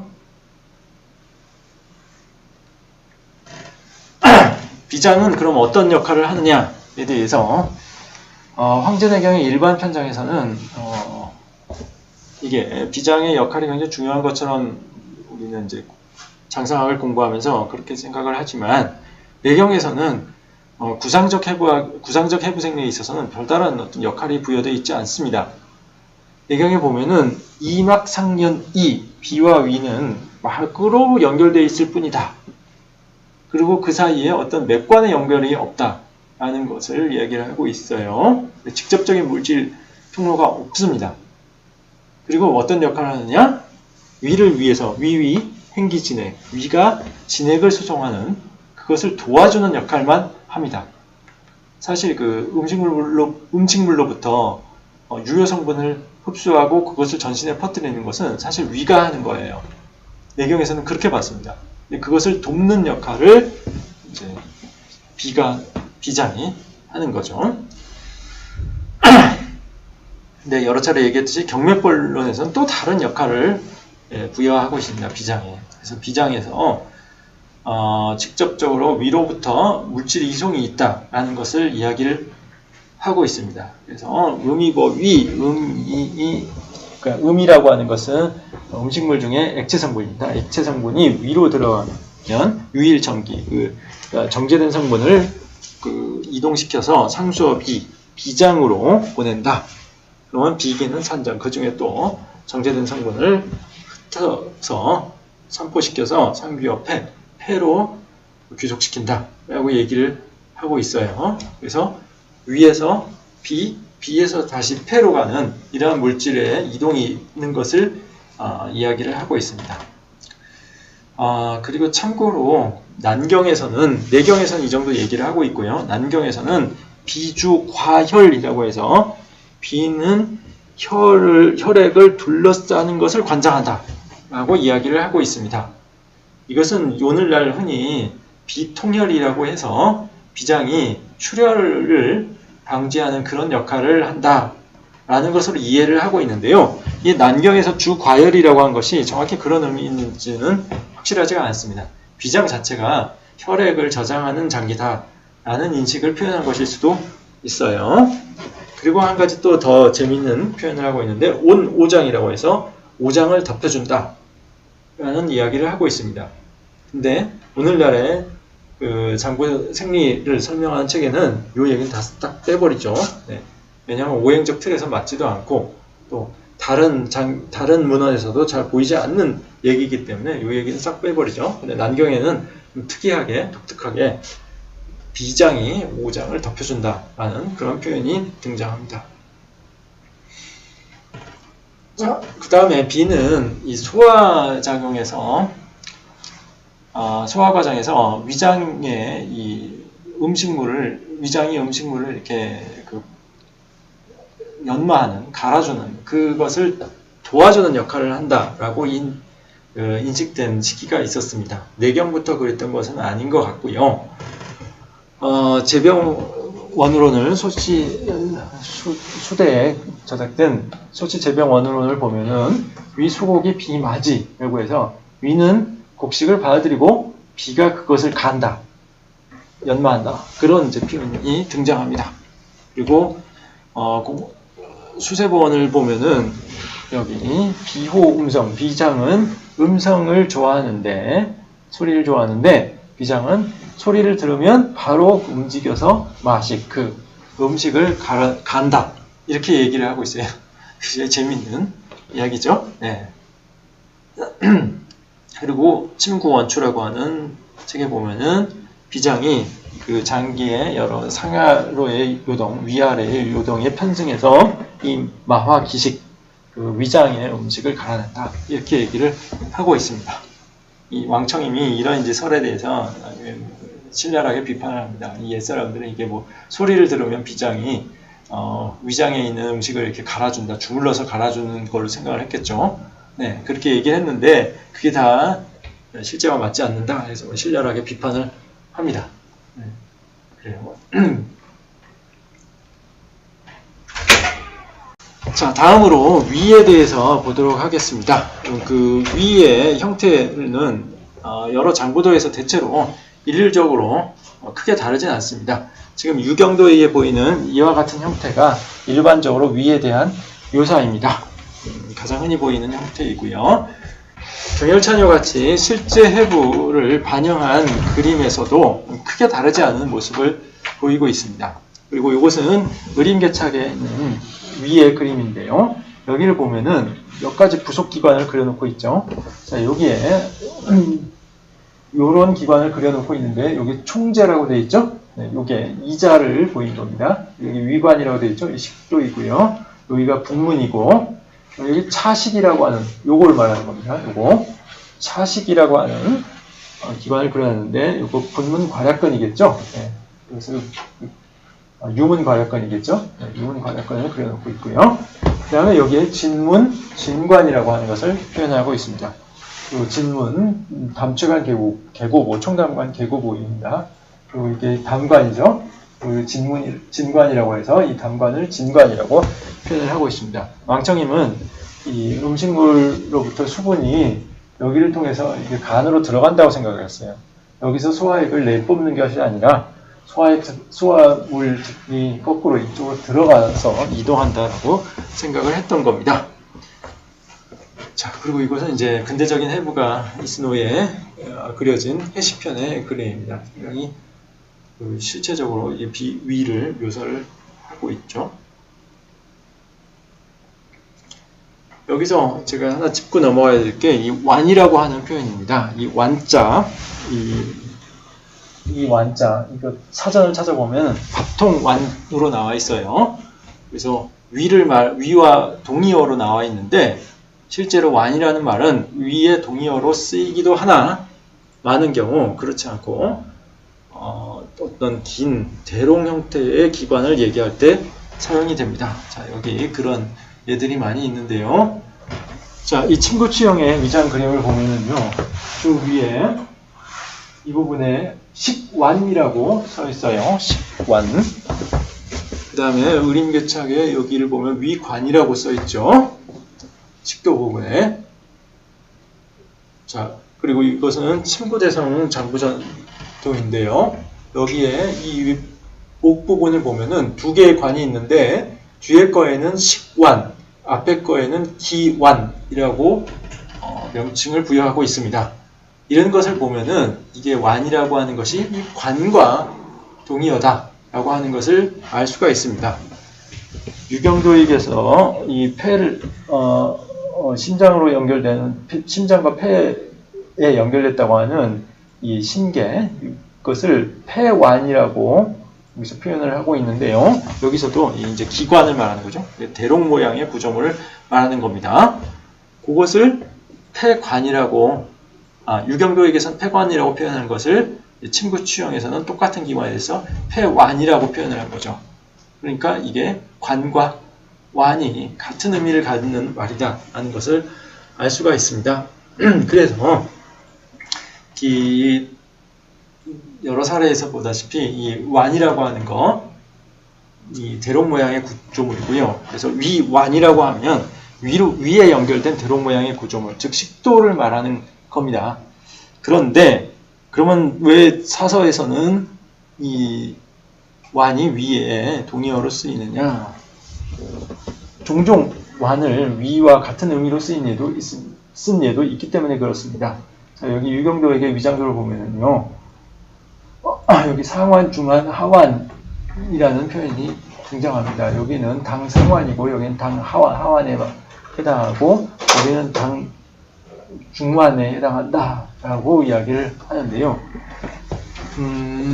이런 것은 여기에서 쓴 완자는 아마도 이 위와 동의어인 것 같아요. 네, 이러한 위와 동의어도 있기 때문에 사전에서는 그런 의미를 수록하고 있는 것 같습니다. 크게 두 가지로 정리할 수가 있어요. 완자. 하나는 위의 동의어이고 하나는 대롱 모양의 구조물을 이야기하는 것입니다. 자, 그리고 위의 생리를 보면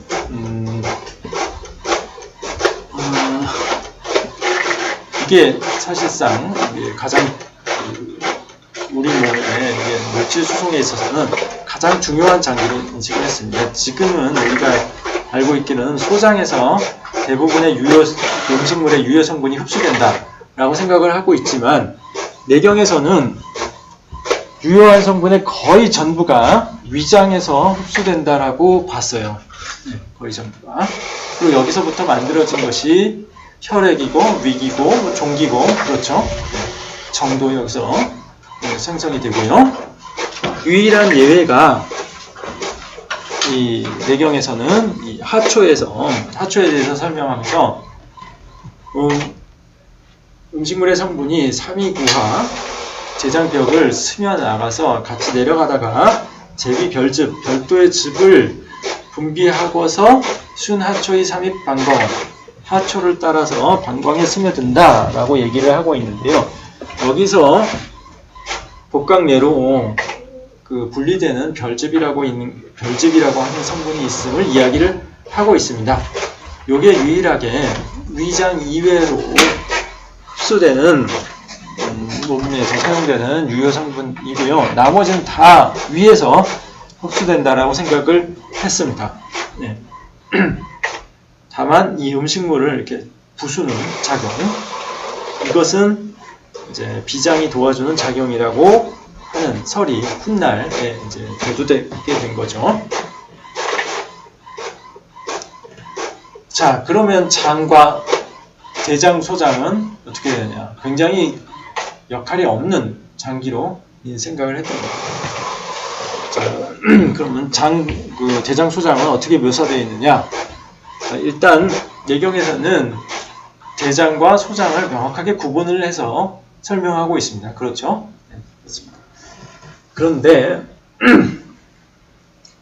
훗날 요 구분이 이게 정말 제대로 된 구분이냐라는 회의가 많이 있었습니다. 실제 해부를 한 사람들에 의해서 그런 회의가 제기가 됐어요.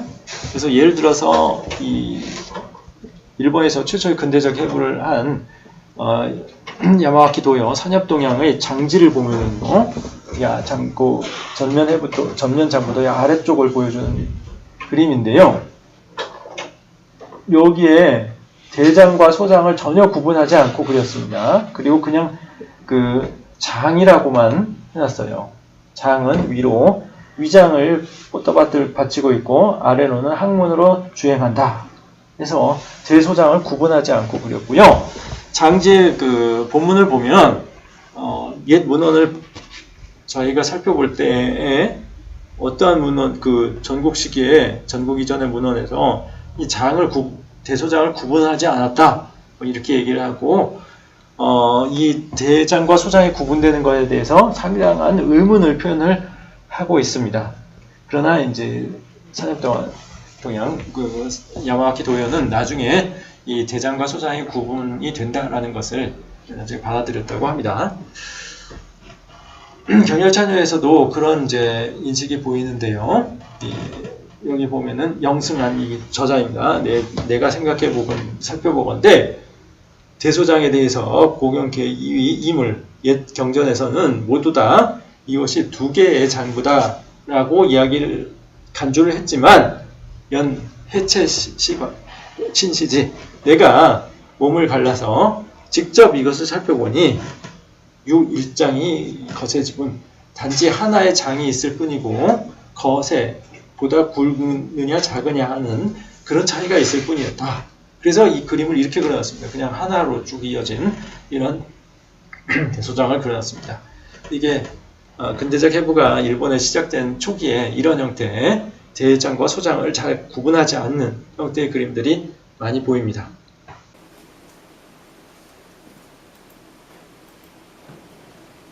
자, 이 대장과 소장을 이렇게 잘 구분하지 못한 사례가 있음에도 불구하고 그 과거의 해부에서 명확하게 대장과 소장의 위치를 제대로 묘사한 사례도 있습니다. 이게 거의 유일한 이라고 할까요? 뭐 그런 경우인데 양계 존진도가 나오기 전에 구이범 오장도라고 하는 해부도가 그려졌죠. 송대예요. 북송 시기에. 그 구이범 오장도의 사본이 여러 개가 나와 있는데 이것은 일본의 사본이고요. 복제만한방이라고 하는 책에 기록된 이 구이범 오장도고요. 그것은 순경고열편이라고 하는 경락서적에 그려져 있는 구이범 오장도입니다. 이걸 보면은 뭐 여러 가지 오류도 있으나 대표적인 오류가 이런 거예요. 여기 목에다 3개의 구멍을 그려놨습니다. 뭐 그런 오류도 있으나 그러나 특이한 점은 대장의 주행을 정확하게 묘사를 하고 있죠. 상행결장, 흥행결장, 하행결장으로 이어지는 이러한 대장의 주행을 정확하게 묘사한 유일한 예입니다. 이런 사례도 있는데 나중에 양계 존진도에 이르면 이게 양계는 이 구이법 장부도도 오장도도 참고해서 그림을 그렸음에도 불구하고 이걸 이렇게 그리지 않고 그냥 상하로 배치한 그런 대장소장을 내고 있습니다. 자, 그리고 이것은 이제 근래에 발견된, 근래에 보고된 자료인데, 일본의 그 수관사진이라고 하는 그 박물학적인 그 도의 자료가 있어요. 여기 보면은 대장과 소장을 이제 그려놨는데, 이 실제 해부를 했던 결과를 그려놓은 그림입니다. 네, 여기 보면은 요 소장과 대장 사이에 여기 뭐 띠가 있다. 그 지렁이의 환대 같은 그런 띠가 있어서 이게 대소장을 구분할 수 있다. 이런 이제 표현을 하기도 했습니다. 이렇게 대소장을 구분했던 사례들도 있다 하는 겁니다. 자, 이러한 대장과 소장의 위치 관계는 몇 가지 이제 유형이 있는데요. 앞서 말씀드렸듯이 일본에서는 에도 시대에 그 인체 모형을 많이 제작을 했습니다. 그리고 이것은 이제 중국이나 우리나라에서도 침구 동인을 만들 때 이 내장 기관까지 갖춰서 만드는 그런 사례가 자주 있었다고 합니다. 지금 많이 남아있지는 않지만 여기에 있는 이제 유물들은 다 일본의 인체 모형인데요. 대략 에도 시대 때 만들어졌으리라 생각되는 그러한 인체 모형들인데, 이것을 보면은 당시에 동아시아인들이 대장과 소장의 위치 관계에 대해서 어떻게 생각했는가 하는 것을 보여주는 몇 가지 유형을 살펴보고 볼 수가 있습니다. 이것은 그 신농의 형태로, 그러니까 우리 전설적인 인물 신농이 있죠. 신농의 형태로 장부 모형을 만들어낸 사례인데요. 정확한 시대는 알 수 없지만 아마 에도 시대 말기에 만들어지지 않았을까 생각이 됩니다. 여기를 보면은 소장과 대장을 이렇게 좌우로 배치한 모습을 볼 수가 있어요. 그리고 이것은 미국의 박물관에 소장되어 있는 에도 시대의 장부 모형인데요. 여기서도 소장과 대장이 각각 좌우로 이렇게 배치된 것을 확인할 수가 있습니다. 이런 유형은 근데 대표적인 유형, 대소장 배치의 대표적인 유형은 아니고요. 가장 흔하게 보이는 유형은 이거예요. 소장이 위에, 대장이 밑에 이렇게 배치되는 유형이 장부 모형에서 장부 모형에서도 그렇지만 이 장부도에서 흔히 내경도라고 하는 그 인체 장부도에서 흔히 보이는 배치 형태입니다. 소장이 위에 가고 대장이 아래에 가는.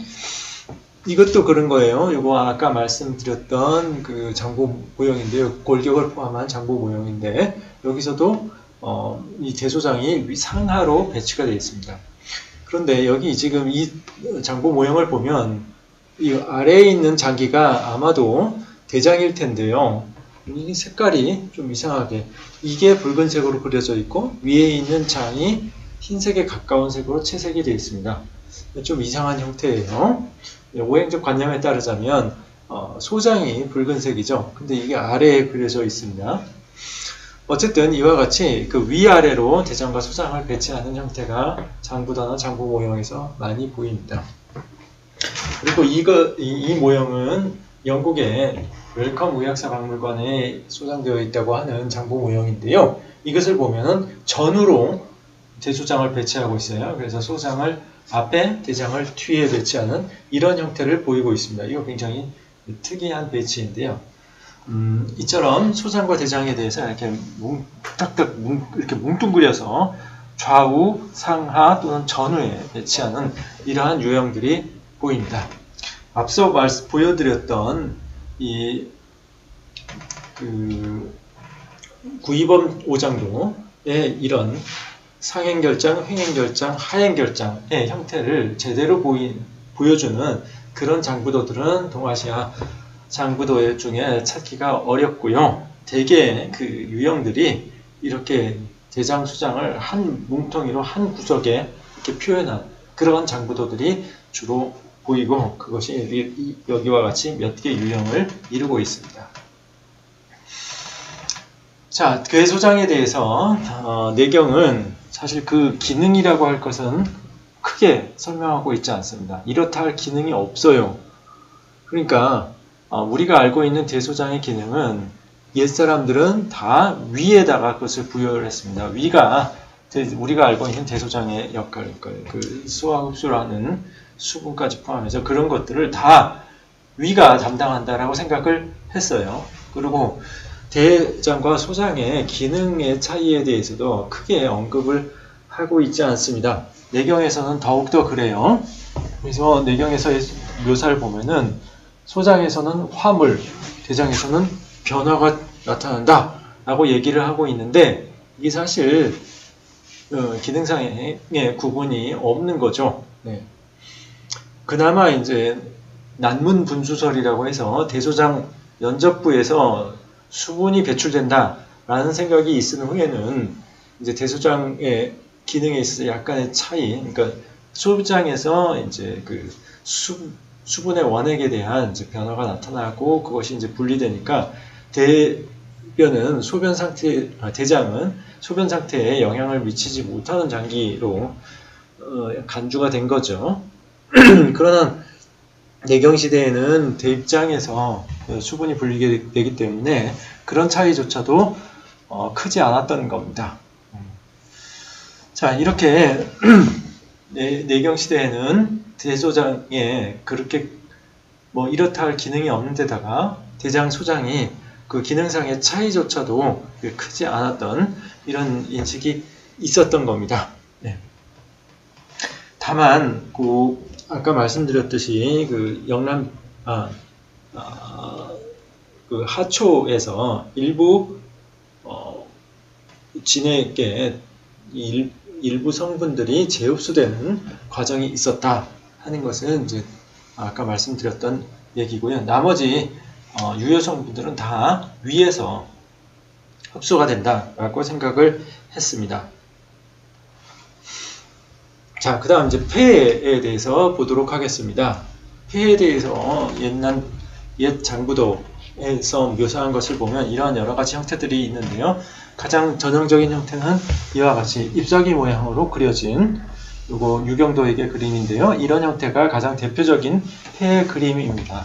이렇게 위에서 이렇게 잎사귀처럼 드리워져 있다라고 생각을 했어요. 그리고 이것을 난경의 표현을 중시해서 유겹양이라고 보통 얘기를 했습니다. 6개의 엽이 있다라고 얘기를 했고요.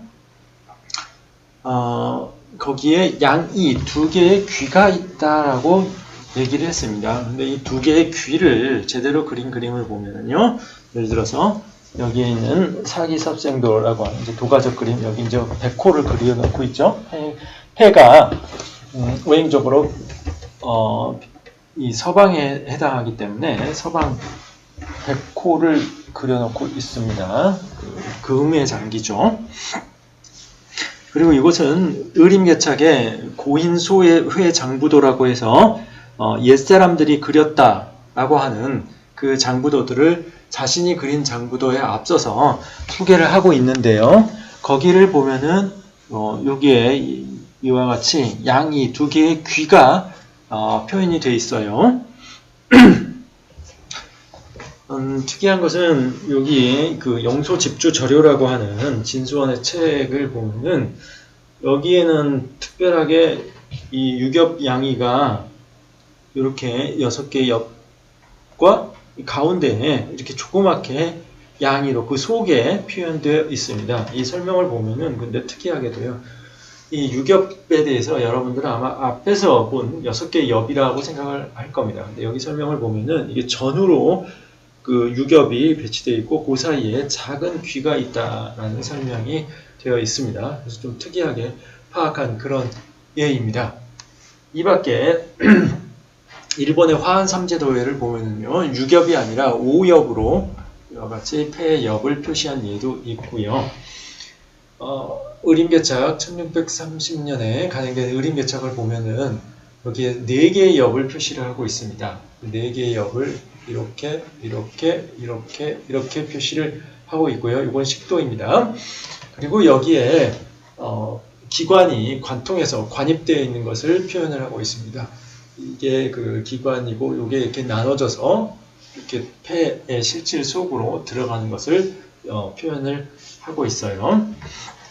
우리나라의 동의보감을 보면은 상당히 특이하게 여기에 24개의 구멍이 있습니다. 24개의 구멍을 그대로 묘사를 하고 있는데요. 이 폐에 24개의 구멍이 있다 하는 것은 이제 뒤에 어떤 유래를 가지고 있는가 하는 것을 보도록 하겠습니다. 폐 엽에 대한 구분은 그 훗날에 근대적 해부가 시작되면서 지금 우리가 알고 있는 형태로 딱 정해지게 됩니다. 즉, 그 좌폐는 2엽, 우폐는 3엽이라고 하는 지금 우리가 알고 있는 지식으로 귀착이 되게 됩니다.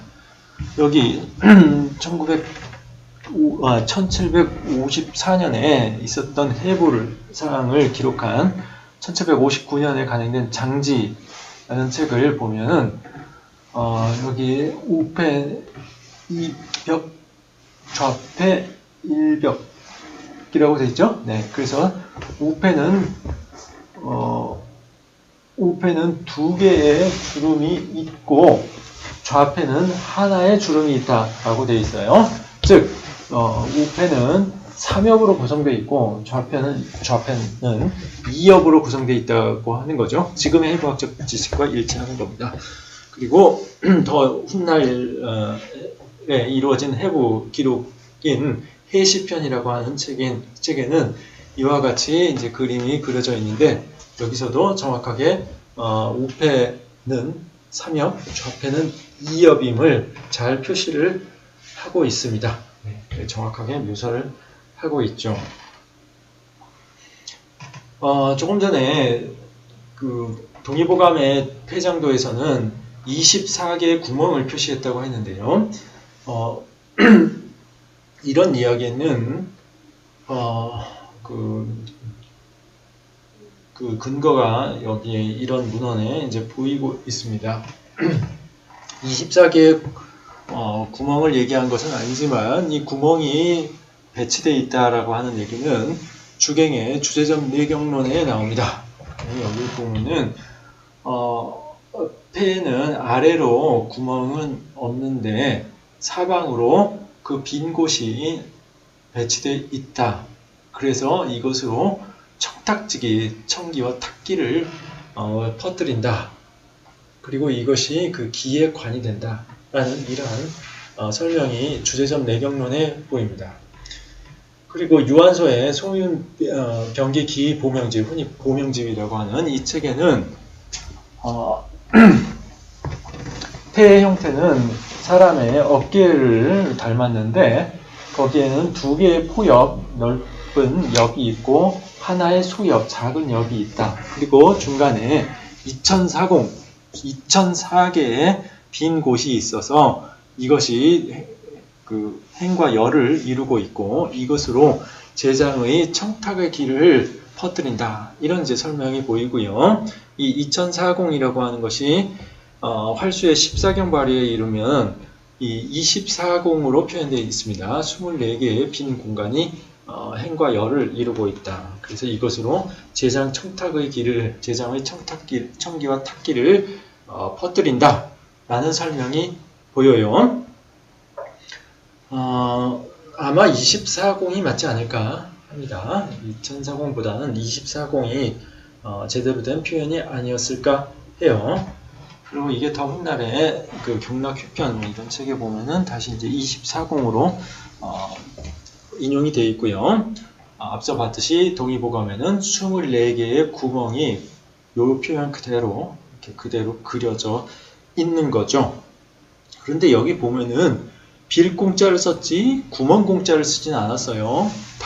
모두 다 빌공자를 쓰고 있습니다. 정확하게. 그래서 이것을 보면은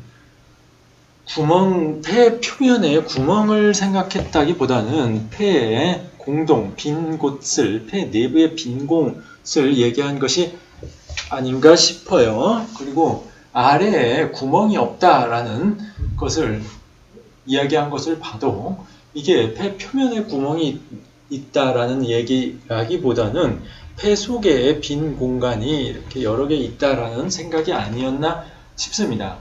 그런데도 이 동의보감의 그림처럼 이렇게 폐 표면의 구멍으로 이것을 생각했던 예들이 많이 있어요. 우리나라 서울의 강서구에 가면은 허준박물관이 있는데요. 여러분들 한번 아직 안 가보신 분은 꼭 가보시기 바랍니다. 여기에 중요한 그림이 하나 소장되어 있어요. 여기에 장부도는 동의보감의 신형 장부도보다도 훨씬 더 정확하게 동의보감의 장기관을 내경도, 그러니까 인체 장부를 한꺼번에 그린 그림에서 그것을 잘 표현하고 있어요. 예를 들어서 심장의 묘사도 보면 여기 심장에 7개의 구멍을 고지고대로 그대로 잘 묘사를 하고 있습니다. 그리고 폐에도 보면은 24개의 구멍을 정확하게 잘 묘사를 하고 있어요. 그래서 이 허준박물관에 이 소장된 장부도 이거 김표정 관장님이 따로 고서상에서 구입을 하셨다고 하는데, 이걸 보면 이 그림이 오히려 지금 그 동의보감의 신형 장부도보다 더 이 동의보감의 장기에 대한 생각을, 허준의 생각을 잘 묘사하고 있는 그림, 한 곳에서 묘사하고 있는 그림입니다. 여기에 보면은 요 내경도에서 폐에 24개의 구멍이 잘 묘사가 되어 있죠. 이것은 신형 장부도에는 나타나 있지 않은 그림입니다. 동의보감의 폐장도에는 이와 같은 24개의 구멍이 그려져 있지만, 동의보감의 그 신형 장부도, 그러니까 장부를 전체적으로 한 그 구도에서 그린 이 그림에는 이 24개의 구멍이 표현되어 있지 않죠. 근데 여기는 그 내경도에서 그것을 잘 표현을 하고 있어요. 그리고 일본의 1722년에 나타난 이 내경도설이라고 하는 이 그림에서는 장계빈의 그 유경도익의 그림을 이제 나름대로 비판을 하고 새롭게 내경도를 그리는데요. 거기에 보면 이와 같이 폐 표면에 구멍을 표현을 하고 있습니다. 이런 예는 19세기 중반 대략 1850년에 그려졌으리라 생각이 되는 이 음식 양생감이라고 하는 그 그림에서도 이 구멍이 폐에 이렇게 표현이 되어 있는 것을 확인할 수가 있습니다.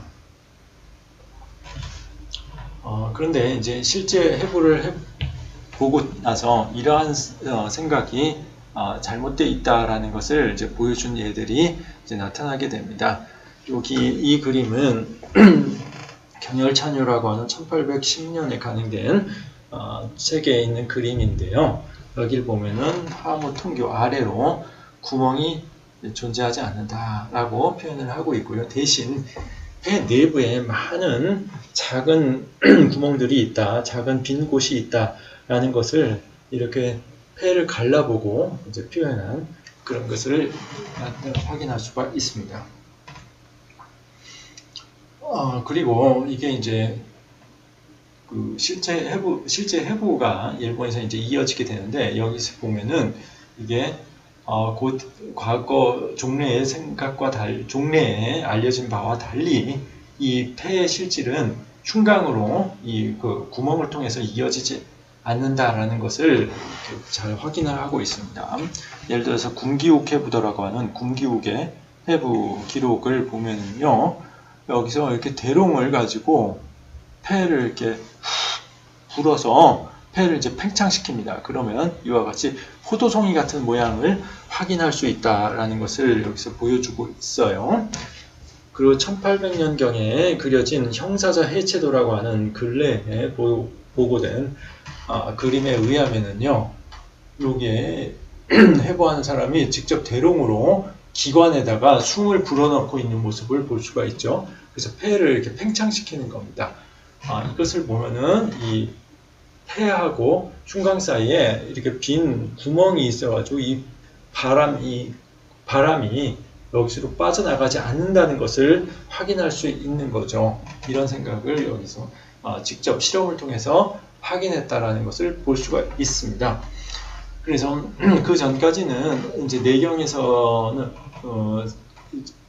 비롯된 생각인 요 폐의 종기가 흉곽도 채우고 있고 폐도 채우고 있다라는 그런 생각이 이제 있었는데 이제 이런 실험을 함으로써 폐 그 실질의 기체는 흉곽으로 이렇게 빠져나가지 않고 폐쇄되어 있다라고 하는 생각을 이런 데서 이제 확인했음을 알 수가 있습니다.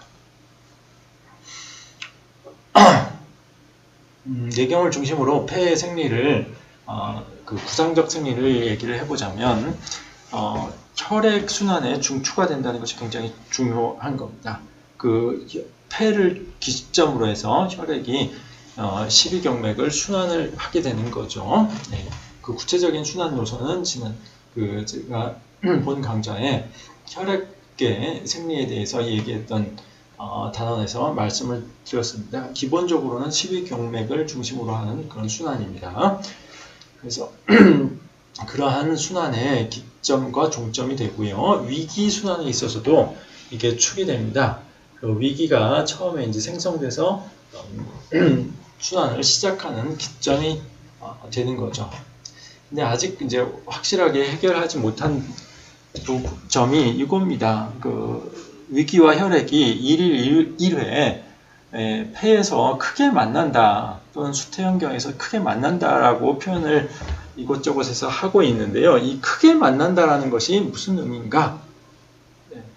작게 만나는 거 뭐고 크게 만나는 것은 무엇인가 하는 것이 지금 아직 명확하지가 않습니다. 향후 추가적인 연구가 필요한 부분입니다. 자, 그리고 호흡에 있어서 폐는 이제 중요한 역할을 하는데 폐 안에 이제 종기가 있다라고 생각을 한 것 같아요. 그리고 종기는 폐도 채우지만 흉곽 내부도 채우고 있다라고 생각을 한 것 같습니다. 이것이 폐의 호흡 주기, 그러니까 대략 심장이 4번 뛸 때 한 번 정도의 그러한 주기로 수축과 팽창을 반복하고 있다라고 생각을 한 거죠. 이 종기라고 하는 것이요. 그리고 앞서 얘기했듯이 경맥별로는 내경의 전편과 다른 또 다른 이제 구상적 해부 생리를 이야기를 하고 있는데요. 여기를 보면은 폐장이 그 수분을 이동시키는데 관여하는 그러한 생리적 기능을 가지고 있다라는 것을 얘기를 하고 있습니다. 그래서 비장에서 수분을 받아서 방광에 이송하는 그런 기능을 갖는다라는 것을 설명하고 있고요. 훗날 이것은 그 폐가 수분의 위쪽 근원이 된다, 수지 상원이 된다. 신장은 수지 하원이고 폐는 수지 상원이 되는 거죠. 이러한 이제 설명으로까지 계승되게 됩니다. 자, 이제 신장의 해부 생리를 요약을 해보겠습니다. 신장의 우선 형태를 보면은요, 그 장부도에서 어떤 경우에는 이 척추와 같이 묘사를 하고 어떤 경우에는 단독으로 신장만 묘사하고 그렇습니다. 가장 대표적인 형태는 역시나 유경도에게 이와 같은 형태입니다. 여기서 척추와 같이 묘사를 하고 있는데요. 그게 신장으로부터 나가는 하나의 가닥은 요 척추로 이어지고요. 또 하나의 가닥은 이 위로 올라가는데 이것은 심장에 연결되는 신계가 됩니다. 이런 반면에 동의보감이나 의방유추의 그림을 보면은 그대로 콩팥만을 묘사를 하고 있습니다. 의림교창에서는 요 신장으로부터 이어지는 관이 척수로 들어가지 않고 위청관, 대동맥이죠. 대동맥으로 이어진다는 것을 이렇게 표현을 하고 있습니다. 그리고 이 경혈찬요를 보면은 지금의 이 콩팥의 모습을 잘 확인할 수가 있는데요. 특이하게도 여기에서 그 정액이 저장되는 흔적을 찾으려고 했던 것을 이 부가된 설명을 보면은 알 수가 있습니다. 그런 이제 시도들은 계속해서 이어졌는데요. 이건 수관 사진이라고 하는 근래에 보고된 에도 시대의 새로운 장부도인데요. 실제로 해부를 하고 그림을 그렸던 해부도라고 할 수 있습니다. 여기를 보면은 이 음경의 모습을 그리고 음경의 단면을 여기 보임과 동시에 여기서 이어지는 관이 콩팥으로 이어지는 것을 그려놓고 있습니다. 이것은 아마 요관을 실제 확인했던 것 같아요. 상당히 정밀한 해부를 했다는 것을 알 수가 있죠. 그런데 이 요관을 이 사람들은 소변의 관이라고 생각했던 것 같지는 않고요. 이것을 지금 정액의 관으로 생각을 했던 것 같습니다. 자, 그리고 이제 신간동기라고 하는 게 있는데요. 이 신간동기, 신장, 고서에서는 이제 신장 사이에 있는 활동하는 기, 이것이 이제 원기가 된다라고 생각을 했죠. 네. 근데 이것은, 지금 생각해 보면은, 이렇게 복부를 강하게 안압을 했을 때 확인되는 이 대동맥의 박동, 이것을 이야기했던 것 같아요. 여기에 이제, 독자적인 별다른 의미를 부여를 했던 거죠. 자, 신장의 생리를 이제 정리를 해보면, 이제 구상적 생리에 있어서는 중요한 게 정액이 신장에 저장된다 하는 겁니다. 그래서 후대에 이제 해부가 시작되면서 또 이러한 그 신장이 정액 생리에 있어서 어떤 역할을 하는가 하는 것을 찾아보려는 그러한 탐구가 이어졌습니다. 그래서 그 초기에 그 해부 기록을 보면요, 여기서 많은 경우에 이 요관에 대해서 이것이 소변의 관이 아니라 정액의 관으로 생각했던 것을 종종 확인할 수가 있습니다. 그리고 이 신장은 소변 생성에는 전혀 관여하지 않는 장기로 생각을 했어요. 내경 시대부터. 그것이 우리가 그 옛 사람들의 생리를 이해할 때 주의해야 될 점입니다.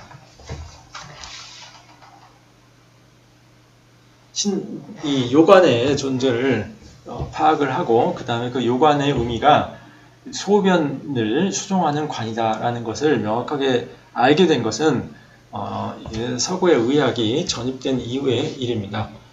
중국의 경우에는 그 태서인신설계라고 하는 테렌츠라고 하는 인물이 지은 태서인신설계에 의해서 이것이 소개가 됐고요. 1635년입니다. 거기 태서인신설계에 나타나 있는 이 요관의 그림입니다. 이게 정이라고 하는 부분이 이게 요관인데요. 여기 설명을 보면은 콩팥으로부터 기시해서 아래로 그 묘액 소변을 적재하고 방광에 이것을 싣고서 방광에 이른다 라는 설명을 하고 있어요.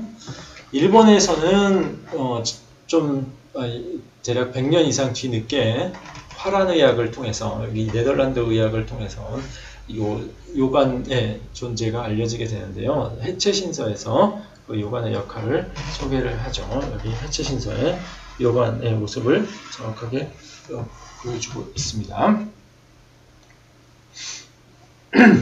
그리고 일본에서는 이제 독자적인 해부학적 실험을 통해서 이 콩팥의 비뇨기로서의 역할과 그다음에 요관의 역할 이런 것들을 보다 명확하게 확인해 가게 됩니다. 이것은 이제 신동맥에 먹물을 주입해서 그것이 콩팥에서 여과가 이루어짐을 확인한 그 실험입니다. 후세아 소데키의 그 화란 의화에서 이런 이제 실험에 대해서 자신의 실험에 대해서 소개를 하고 있습니다.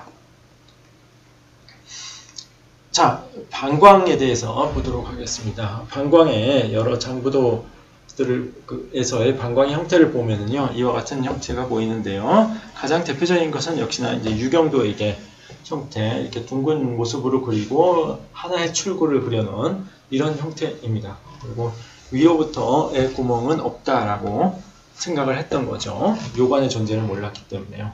어떤 경우에는 그 출구 쪽으로의 통로를 좀 더 길게 이렇게 표현해 놓은 그런 경우도 있습니다. 그리고 그 밖에 여러 가지 형태가 있는데요. 입구와 출구를 같이 그려놓은 형태도 있어요. 이렇게 소장으로 연결되는 입구, 그 다음에 음경으로 연결되는 또는 질 위로 연결되는 이런 출구를 그려놓은 그림도 있고요. 의학원시의 경우에는 좀 이해하기 어려운 통로를 그려놨습니다. 이렇게 입구와 출구가 있는데 이게 방광으로 들어갔다가 방광에서 다시 출구가 나오는 것이 아니라 방광을 이렇게 휘돌아 나가는 것 같이 이렇게 그려놓은 그림도 있습니다. 좀 잘 이해가 안 되는데 아직까지 저한테도 수수께끼입니다. 그리고 어떤 경우에는 제가 이번 학기 강좌에서 말씀드렸듯이 방광을 이중 구조로 그려놓은 경우도 있습니다. 그래서 방광 안에 포라고 하는 것이 있어서 여기에 진액이 저장되고 이게 이제 방광으로 빠져나와서 소변의 형태로 모여 있다가 이제 배출된다라고 하는 그런 생각을 표현한 그림도 있고요. 어떤 경우에는 이렇게 좌우로 이것을 나눠서 좌측으로는 진액이 나오고 우측으로는 소변이 나온다. 이건 뭐 또 북각내로 다시 들어가겠죠. 이렇게 그림을 그려놓은 경우도 있습니다. 이게 어떤 구조를 전제로 하고 그린 것인지 확실하진 않은데요. 이런 그림도 있다는 겁니다. 그다음에 의림개척에서는 여기서 이제 방광과 정도를 같이 그려놨는데요. 이 정도가 위총관, 그 대동맥으로 이어진다라고 이제 설명을 하고 있습니다.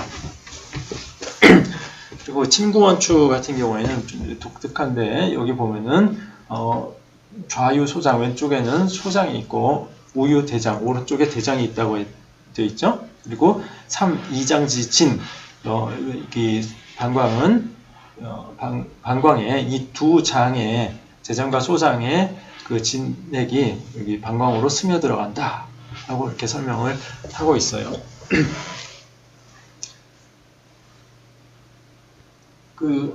방광에서 수분의 출입이 어떻게 이루어지는가 하는 것은 저희 이번 학기 강좌에 삼초와 소변에 대해서 제가 설명을 할 때 말씀을 드렸는데요. 그때 말씀드렸듯이 이 대장에서 또는 대소장 연접부에서 수분이 분리돼서 방광으로 들어간다라는 생각이 있었어요. 근데 어떤 경우에는 관의 형태로 들어간다라고 생각하는 경우도 있었고, 또 어떤 경우에는 이렇게 스며 들어간다라고 생각하는 경우도 있었던 거죠.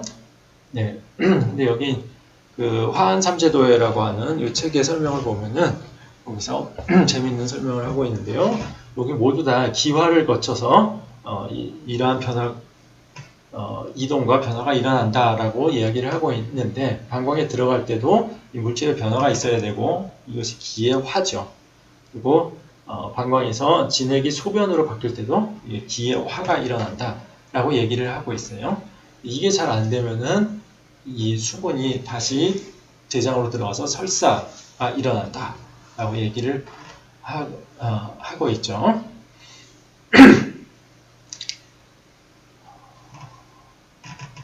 자, 그리고 이제 기항지부에 대해서 조금 설명을 하도록 하겠습니다. 기항지부에 대해서 이 오정변론에 뇌, 수, 골맥, 담, 여잡고 이 6가지를 기항지부라고 했어요. 근데 이게 좀 이상한 게, 예를 들어서 골맥 이런 것은 내장 기관으로 보기에는 좀 어떤가 좀 걸맞지 않는 거죠. 네. 뇌나 여자포, 자궁 이런 것은 장기로 보기에 적합해요. 그렇죠? 네. 그런데 뼈나 혈관 이런 것은 장기라고 말하기가 좀 그렇잖아요. 네. 그냥 조직 이렇게 얘기하는 게 좋은데 그래서 좀 이상합니다. 근데 이런 현상들은 이렇게 분류에 있어서 일관되지 못한 현상은 전 근대 시기에 지식세계에서 많이 보이는 현상입니다. 이런 것들을 이해하는 데는 조금 다른 접근, 단지 순순히 이렇게 과학적이고 단순히 이렇게 역사적인 접근 말고 예를 들어서 인류학적인 고찰이라든지 그런 것들이 좀 필요하리라고 봅니다.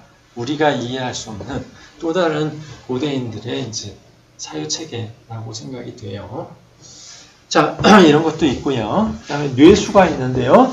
뇌는 뇌를 말하고 초는 주로 그 척수를 말하는 겁니다. 네. 이거는 형태적으로 보면 대체로 장에 해당하는 거죠. 부라기보다는 대체로 장으로 봤을 것 같은 그런 장기입니다.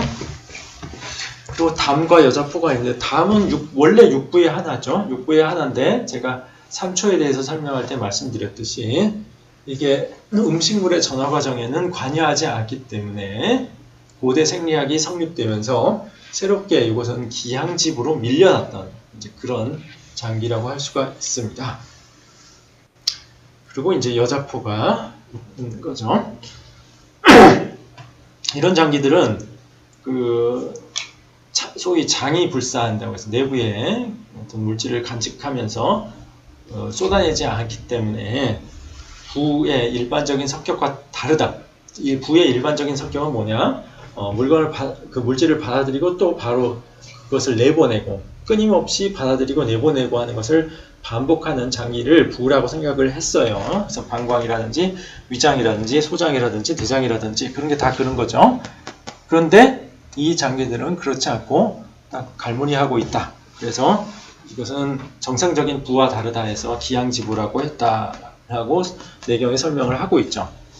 근데 여기 좀 잘 안 맞는 게 예를 들어서 자궁 같은 경우는 이게 한 달에 한 번씩 혈액이 배출되죠. 그래서 이런 기준에 잘 맞지 않는데 여기서 옛사람들이 어떤 생각을 가지고 있었는지는 잘 모르겠어요. 좀 더 고찰해 봐야 될 문제입니다. 자, 여기서 그 기항지부에 대해서 여자포에 대해서만 좀 설명하고 넘어가도록 하겠습니다. 자궁, 여자포, 자궁을 말하는데요. 이 자궁에 대해서 옛사람들도 대략적인 그 해부학적 형태에 대한 인식이 있었던 것으로 보입니다. 예를 들어서 격치여론에 보면은요. 이 자궁은 일계제하 한쪽 돌기라고 할까요? 이것은 아래에 있고 상유양지 위로 두 갈래로 갈라지는데 일달우자 하나는 좌측으로 이어지고 하나는 우측으로 이어진다 라고 얘기를 하고 있습니다. 지금 우리가 알고 있는 그런 형태의 양쪽 나팔관으로 이어지는 그 자궁의 형태를 알고 있었다라는 것을 여기서 보여주고 있죠. 네, 그렇습니다. 그리고 이제 그 자궁의 그림은 많지 않은데 예를 들어서 지금 이건 19세기에 그려진 태원도설이라고 하는 그림입니다. 여기 보면 이와 같이 묘사를 하고 있죠. 또 이것은 18세기에 그려진 산론이기라고 하는 그 산부인과 책입니다. 여기를 보면은 이와 같이 그 자궁과 태아의 모습을 그리고 있죠. 이것은 정산회인도라고 하는 건데요. 이 산론이기에 여러 가지 그림이 있는데 여러 가지 그림이 뭐냐면 다 태아의 위치가 바르지 못한 것들을 여러 가지로 그리고 있습니다. 중에 이거는 제대로 된 태아가 어떻게 자궁 안에 있느냐 하는 것을 보여준 그림입니다. 머리가 이렇게 돼 있으면 안 되겠죠? 머리가 아래로 내려가 있는 것이 정산이다 하는 것을 보여주고 있습니다. 그리고 여기에 이거는 포이다. 태반이죠. 그 다음에 여기 백막이 있는데 그 막 안에는 모두 다 액체가 채워져 있다. 막종계 수장이다. 이런 것들을 설명을 하고 있고요. 옛사람들 탯줄에 대해서 굉장히 관심이 많았습니다. 그래서 여기에 이 탯줄이 그려져 있는데 이게 정산일 경우에는 어떻게 주행하고 있느냐, 이 어깨를 이렇게 감싸고 있어야 된다. 이걸 이제 설명을 하고 있습니다. 나중에 이제 근대적인 해부가 있게 되면 그 태반과 태아를 잇는 이 탯줄의 구조에 대해서도 상당히 관심을 가지고 해부해 본 그런 사례를 볼 수가 있습니다. 이곳은 이제 일본에서 근대 해부가 시작되면서 그려졌던 초기 장부도의 일부입니다. 이건 옥쇄장도라고 하는 1774년에 그려진 해부도인데요. 여기 보면 이 자궁의 모습을 그 절개도와 함께 잘 그려놨죠. 우선 아까 얘기했던 그 후세아 소데키, 이 콩팥에 여과 실험을 했던 그 사람이 그린 또 다른 이제 장부도인데, 해부도인데요. 관정 부인 해부도라고 해서 관정 시기에 그려진 장부 해부도입니다. 여기 자궁의 모습이 또 잘 나타나 있죠. 이것은 경열찬요의 자궁도인데요. 여전히 고전적인 그 학설 이론이 여기에도 영향을 미치고 있음을 알 수가 있습니다. 이 콩팥하고 자궁의 이 연결을, 이게 아마 요관일 텐데 이것이 이제 자궁으로 연결되는 것을 다 그려놨어요. 유경에서 그 명문하고 이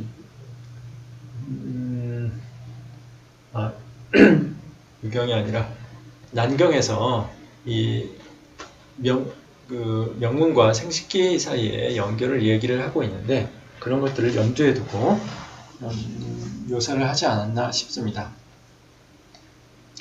자, 그리고 기양지부에 이제 나머지 그리고 기타 장부로 들어간 것들로서 제가 따로 오늘 강의에서 설명하지 않은 것은 이 4개의 장부입니다. 일단 기양지부에서 뇌가 있는데, 이것은 다음 강좌 사유, 의식, 뇌라고 하는 제8강에서 조금 설명을 하려고 합니다.